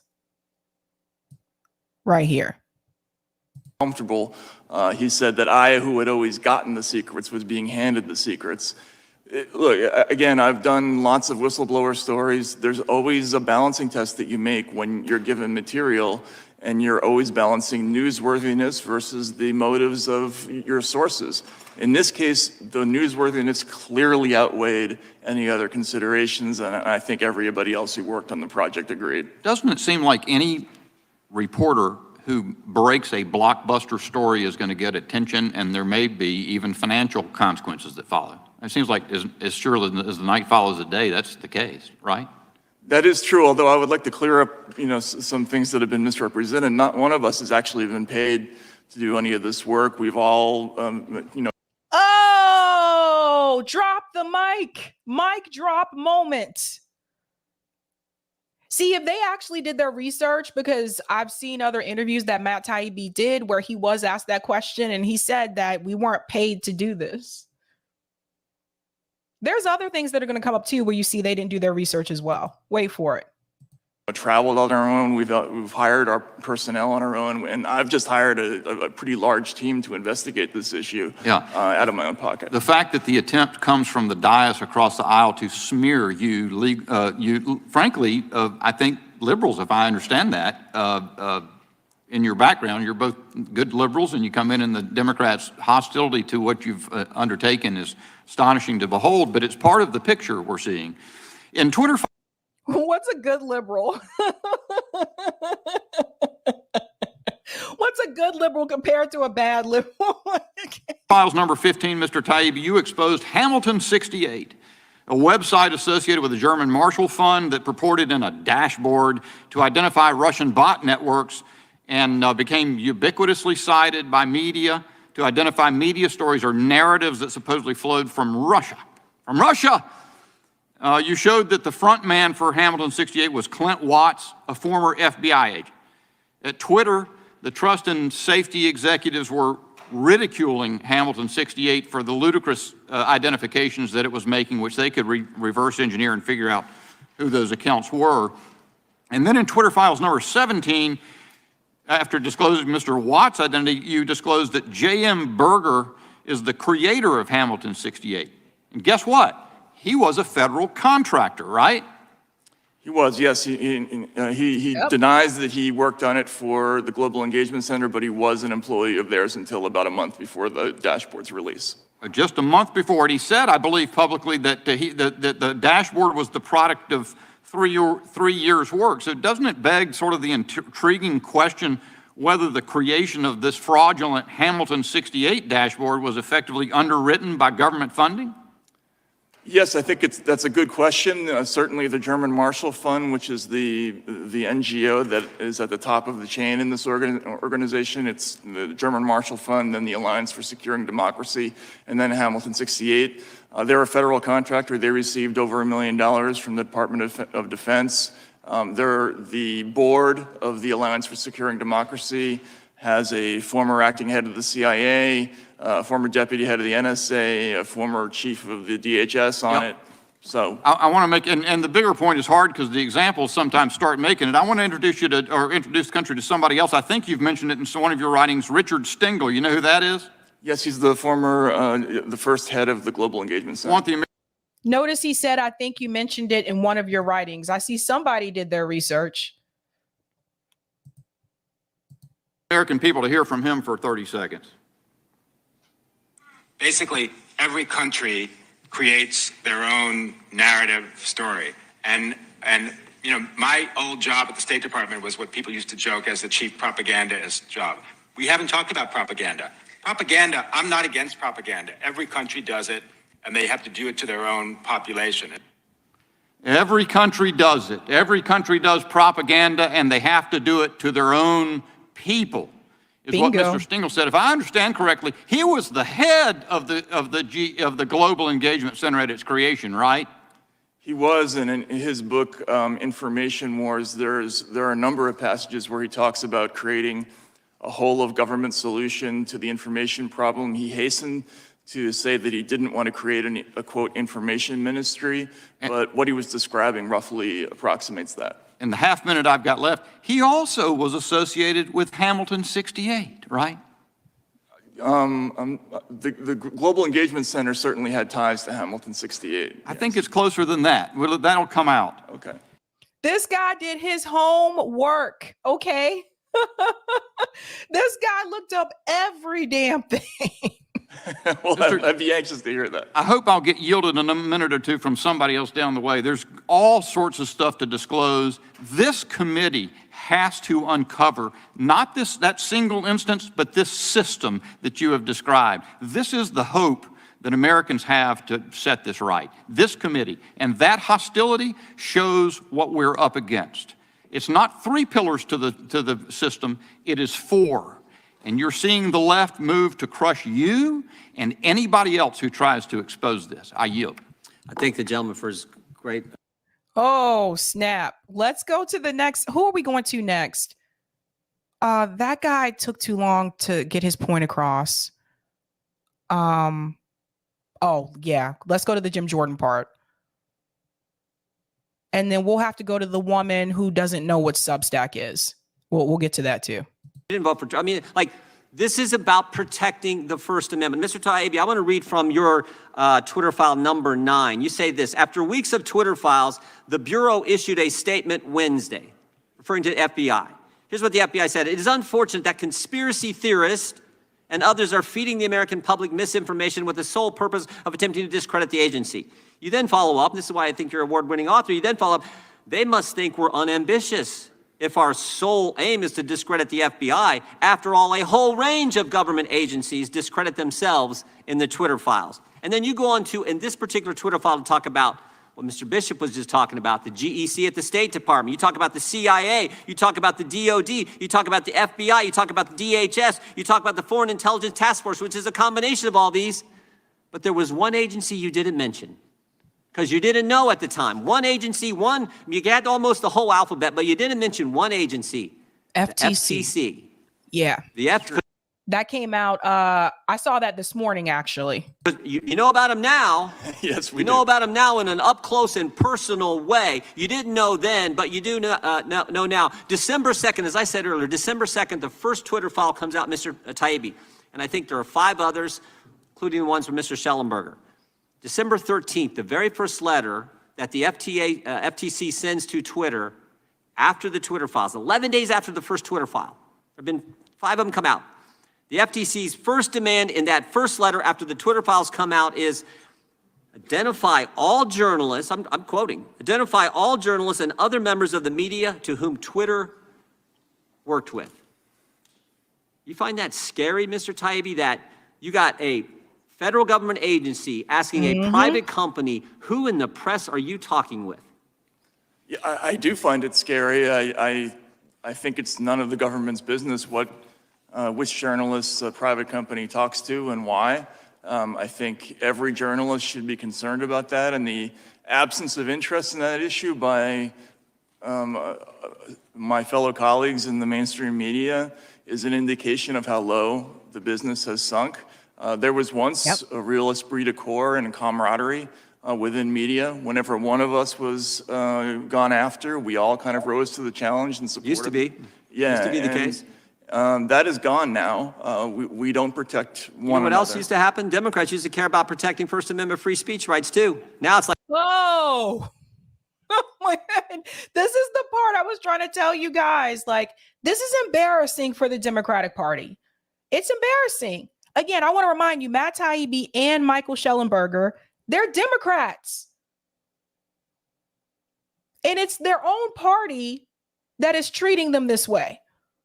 How dare you guys try to make Jim Jordan even look somewhat decent? You fail. okay, if you're attacking conservatives, and I said this on the House floor, I said, don't think they won't come for you. Oh, the big tech, big media, cancel culture, they may come for Republicans and conservatives now, but the mob is never satisfied. They will keep coming. Mr. Schellenberger, you know who the chair of the FTC is? Not personally. Lena Khan. Lena Khan. You know who she used to work for? My understanding is the Judiciary Committee? Yeah, she's worked for these folks. The same folks have been attacking you today. Same folks. Chair of the FTC. Worked for them. Here's what they said. Here's what she said in a letter. We got to scoot forward. Sorry. This one right here. So they get to the point where they're even going to try to ask them who their sources are. Let me make sure I'm getting to the right part. There we go. Had unfiltered access to Twitter's internal communications and systems? Yes. Would those include HR files? No. We did not have access to personal information of any kind. In fact, we signed a waiver Have you produced that waiver to the members of anyone on this committee or any staff? I'd be happy to produce it. I haven't, but I'd be happy. Have you given all of the access to what you were given by your source to this committee? No, and I would never do that. Okay. I didn't ask if you were given the committee, the individuals, but all of the files? No, you have not?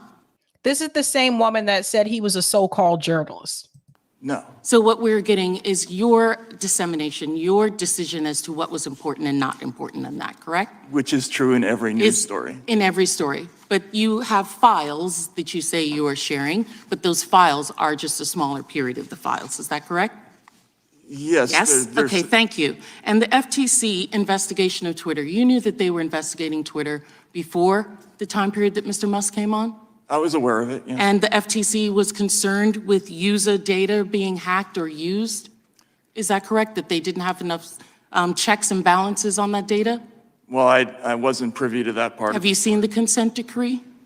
No, I have not. Okay, well, the consent decree is concerned with user data, which would be probably the reason that they were concerned if they're giving files to journalists that potentially data about users as well as data about individuals and employees would be given to them. My understanding is that I didn't ask a question. I didn't ask you a question, sir. Okay? She's a trip. She's another one. They're so nasty and rude. So do you know that Elon Musk paid $44 billion for Twitter? Is that correct, Mrs. Schellenberger?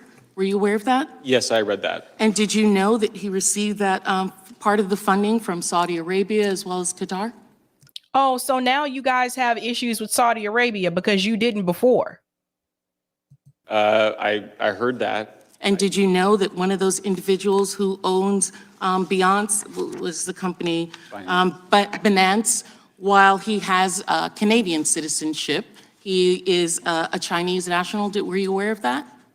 Oh, you know they had to bring up China. They had to tie it back to China in some way, shape, or form. Let's see how we can demonize China here. I can't make this up. I did not know that. Okay, and that he stated that that was for the cause. But thank you very much for answering my questions. I yield back. Chair now recognizes the gentlelady from Wyoming for 5 minutes. With the gentlelady, yield for 20 seconds. All right, there's a couple more I want to get to. Just looking at the time, sorry. We want to go to this woman right here. This is the woman that doesn't know what Substack is.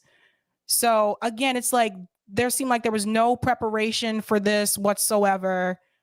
I want to follow up a little bit on the ranking member's questions. When was the first time that Mr. Musk approached you about writing the Twitter files? Again, Congresswoman, that would... I just need a date, sir. But I can't give it to you, unfortunately, because this is a question of sourcing, and I don't give up. I'm a journalist. I don't reveal my sources. It's a question of chronology. No, that's a question of sourcing. Because you earlier said that someone had sent you through the internet some message about whether or not you would be interested in some information. Yes, and I...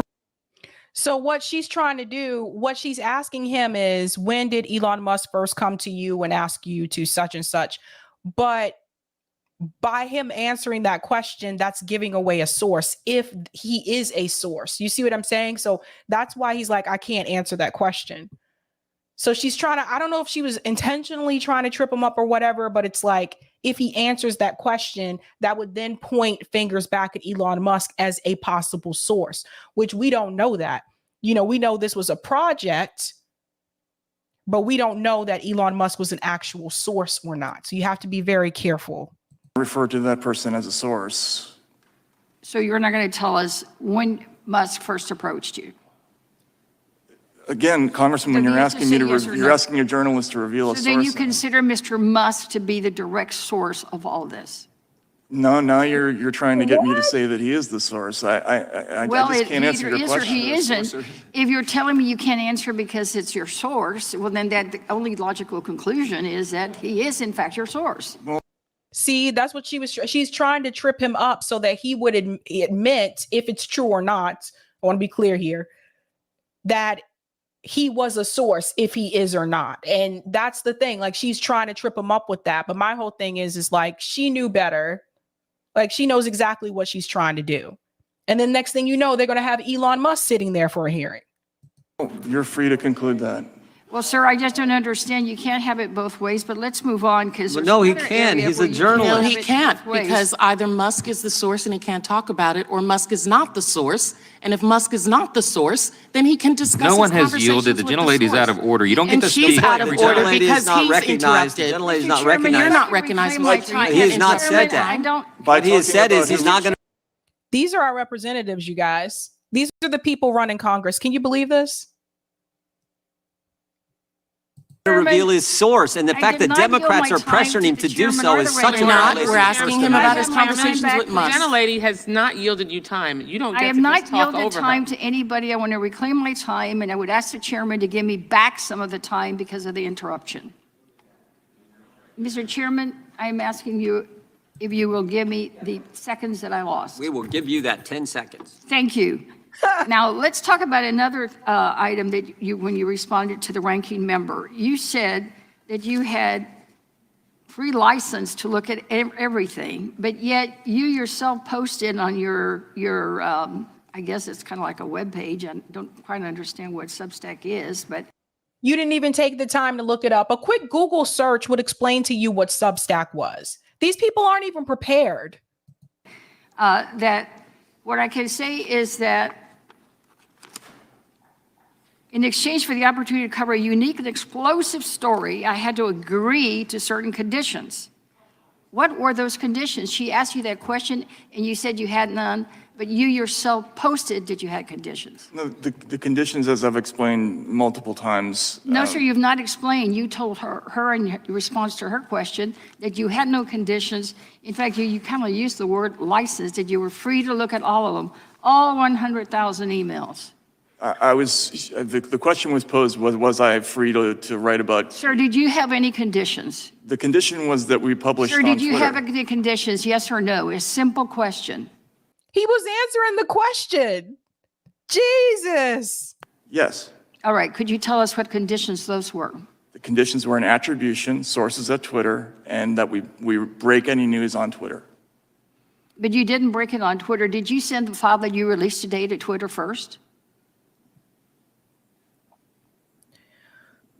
Did I send the? Sir, actually, I did. You Yes. today. Yeah. Did you send it to Twitter first? The Twitter That was files one of the thread? conditions? Yes or no, sir? The Twitter files thread actually did come out first. But sir, you said earlier that you had to attribute all the sources to Twitter first. What you released today, did you send that to Twitter first? No. I posted it on Twitter. First, sir.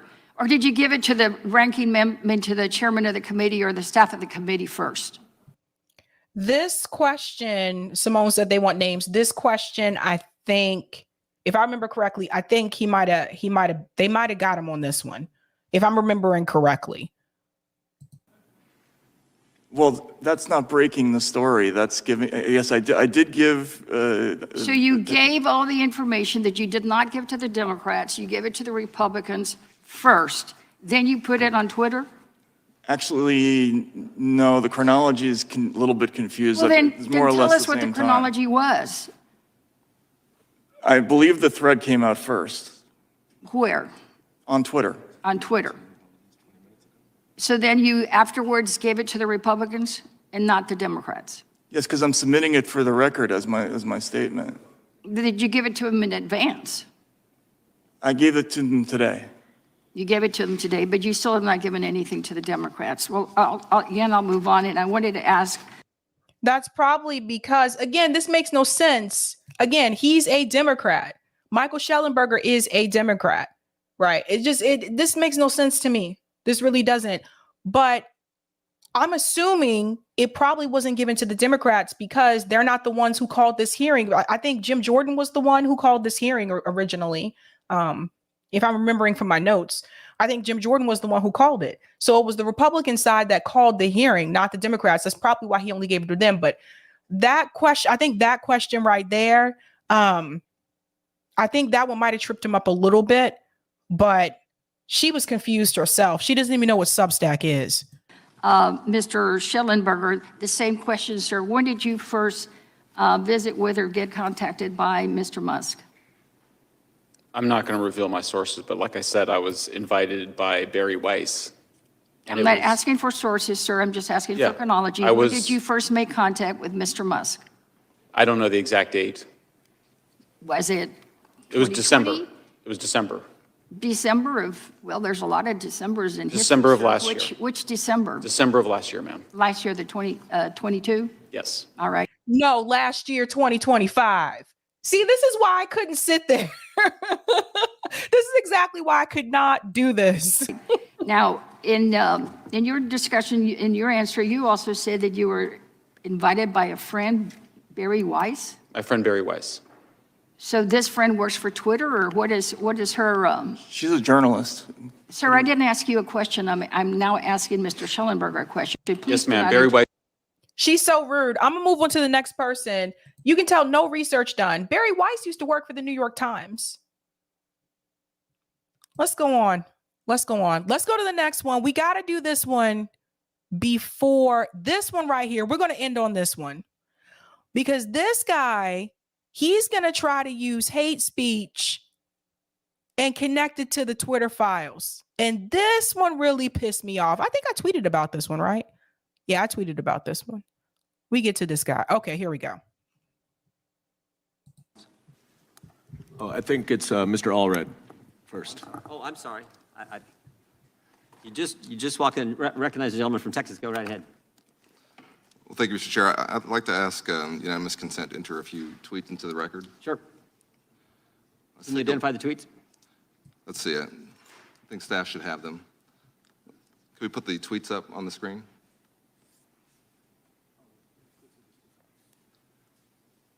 Let's take a look at a couple of tweets from Kanye West, who now goes by Ye. At the time of these tweets, had 32 million followers. Kanye West has nothing to do with the Twitter files. And I can't even, I have to be careful with this one because, yeah, hold on.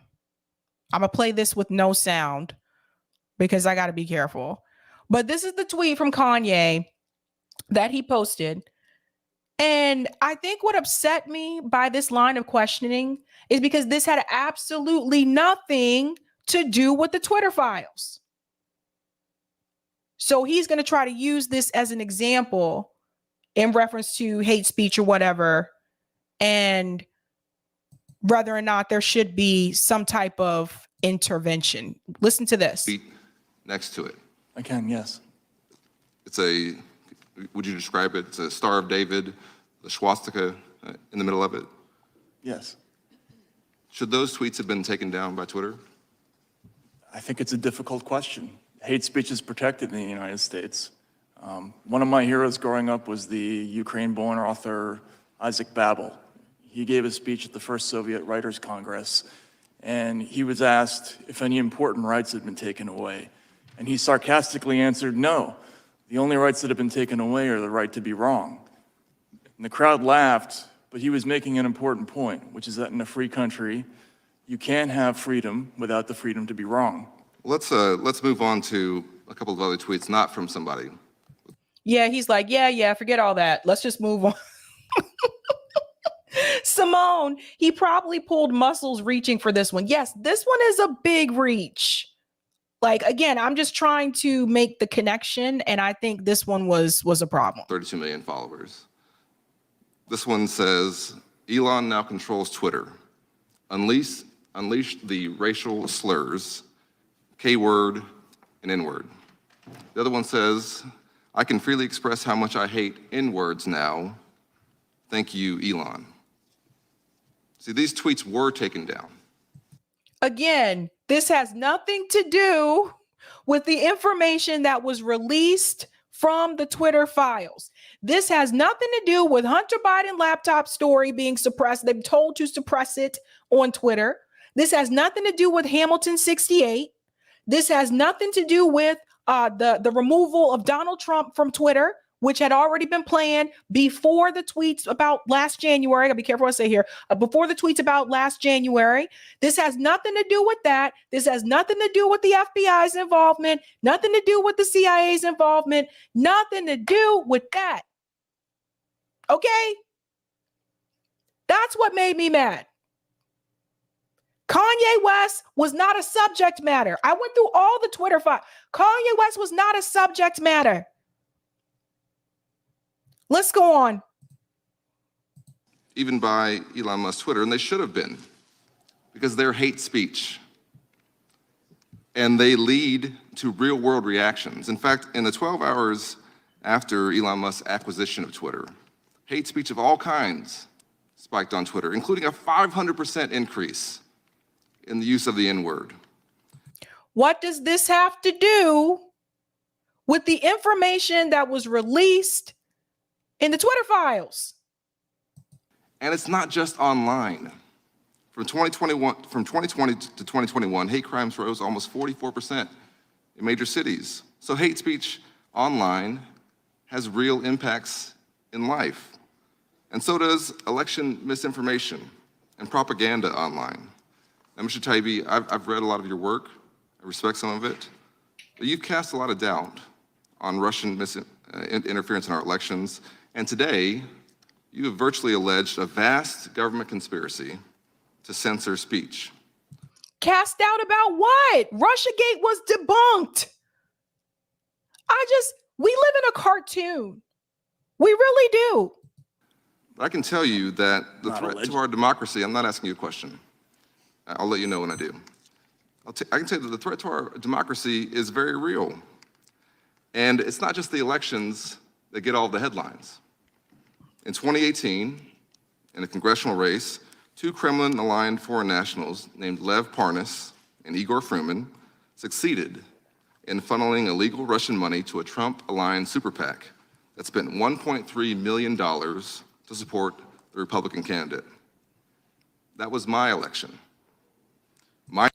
This shit is personal. You see, this is personal for him. I wanted you to hear that boop, that part right there at the end. It's personal. That's what this is about. And he shouldn't have even been on a part of this committee since he was personally affected. It's 10:16. Guys, you can watch the full hearing on YouTube. Do you guys still want to do call-in? Do you want to do call-in? I have the room already created. I will need to take a quick break. There's a bunch of, I think there's still, Eric, there's a bunch of super chats to read. But tell me in the chat, you guys still want to do call-in? Anybody? Waiting in the chat? Let me know. Do you want to do call-in?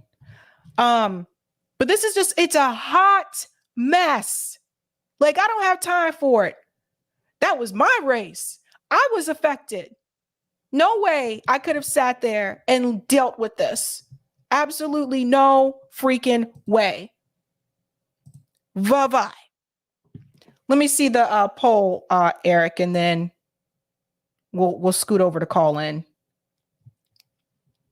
Because there was a poll question. I hope everyone got a chance to answer the poll. Let's see. Some feel the Twitter files were biased in favor towards the GOP. Do you feel this was intentional? And according to the poll, 18% said yes, 57% said no, and 25% said not sure. That is an interesting mix there. So we're going to go ahead. We are going to do call in. We're going to do it because I got to vent about, we need to let this all out. We need to let it out. Call in is an app, BD Baba. It's an app. The link, I'm going to pin it to the top of the chat, and then you can just click on that and go from there. But yes, so you've watched most of it with me so far, but you can see the rest of the hearing on YouTube. So I'm just going to take a quick break. Eric, I think we have, I don't think I read any of those super chats, so we can read those and we should be good to go. And I'll be back. Here we are. All right. Here we are on a Thursday, and Sabby's made the call. We're gonna do call in. Yeah, we figured that people would have some stuff to say about all this. And let's see. See, my levels look good. Yeah, they look pretty good. All right. So this is where we give Sabrina a little break. And while we'll be going to call in soon here, actually, I'm going to put in the call in link into the chat. Let me scoot in and do that now. If any of you want to get a little head start on getting that call in up, you can put it up in your browser, or you can install it. Hey, get in there. There we go. Or you can install it. You can install the app on your phone, or you can just go into call in and just put Sabby Sabs and it'll come right up. Let's see. All right, let's see what we got for some chat. Yeah, this was quite a story with these with these hearings and these I don't know how to even describe these Democrats. Man, we'll talk about it more and call in and everything. All right, let's see. Now this one this one goes back to the previous story. M. Smith saying Brie is a lawyer. Her job is to see all angles so she makes the correct arguments. There's nothing wrong with asking if this is the full picture. Yeah, I get where you're coming from with that. It's there's the aspect of having a back and forth and talking about the different points and whatnot. And I respect that with Brie, although sometimes I do wish you had a little more urgency sometimes with some of these things. I mean, this is a huge question. Government censorship, government using social media for censorship, but generally Brie ends up on the right side of things. I mean, she'll she'll do a radar and talk about these things and really hit a lot of good points and bring them to a big audience. We saw this come through from Cindy Ellis Anderson, who became a new member on YouTube, and we like that. Thanks for joining the Sabby Sabs membership on YouTube. And Sabby will be back shortly before we jump into the call-in. Thanks for this super chat, Rodrigo Mendez. BJG has moved to the right since joining the Hill. She is a cringe Marianne Williamson liberal now, but she's correct on this one issue. All right. Thanks for that super chat, Rodrigo. And from a kid, Sabby, it is unfortunate the GOP is taking advantage of the situation, and Matt Taibbi is not there for them. He is there to tell the truth on behalf of folks and real journalists. Yeah, I mean, good point there, Eric. A kid. We'll see if we hear from him on call-in. And yeah, that is the thing I say about Taibbi a lot, is that he is a real journalist. Real old school, kind of proper journalist who tells the story. And that's the important part. Thanks for this generous super chat, Vegan. Hello, Sabs.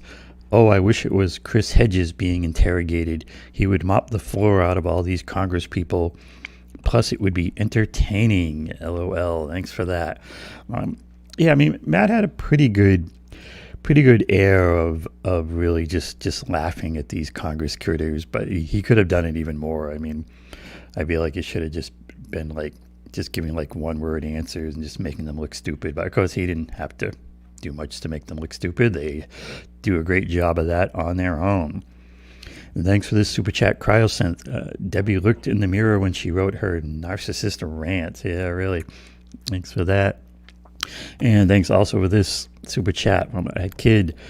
Dems lack leadership on Twitter files. We'll try that again. Dems' lack of leadership on Twitter files has created an opening for more Americans to seek the GOP and vote for them in the future. The Dems are corrupt. Yeah, I mean, that is an aspect in this, in that it's this whole thing of the Democrats making the Republicans look good. It's all kind of part of this game, and it's this back and forth, and in the end, they both serve the same interests. I try to put everything in the same frame. Top 0.1% versus the rest of us. And I think if you fit everything in that frame, if you focus on the money and the corruption, it's very clarifying. And thanks for this super chat from Danny Knapp. Twitter files is not the whole picture of government manipulation of social media. But how do we get the whole picture? By ignoring or suppressing the Twitter files? Yes, definitely a good point there. And thanks for that super chat from Danny. Yeah, it's a hugely important story. I was really struck when they asked Taibbi how would he rank this story, as far as his career and his other stories. And Taibbi has done some big stories. I mean, his reporting on Wall Street was just critical and just super important. And he seemed to rank this one as being far and above his most important story. And I can see why. It's this kind of censorship where you have the government is coming in and censoring, using the social media and these other companies as a tool. I mean, it's wildly unconstitutional, and it's really what they kind of might call death of the democracy type stuff. But then someone can legitimately say as if we have a democracy, but that's a whole nother thing. All right, and now it's time for Sabrina to return, and we'll jump over to Colin, and I will see yous in there. That's right. We are going to go over to call-in. This is a interesting topic right now, I think. So let me go ahead and share my screen to see what we will discuss, because it's a hot mess, you guys. Like this is just absolutely ridiculous. So we're going to talk about this tonight on Call-In. This is episode 88. Jesus, I can't believe I've done this many Call-In episodes already. This is crazy. Episode 88. Taibbi hearing in Congress. Matt Taibbi testified in front of the House subcommittee about the Twitter files. How do you feel about the hearing? So we're going to get all into that tonight. That link is pinned to the top of the chat. So let's go ahead and head on over to call in. All right, guys, you know how we do this. I'm heading out. See you over at call in. Have a good night. Keep up the fight.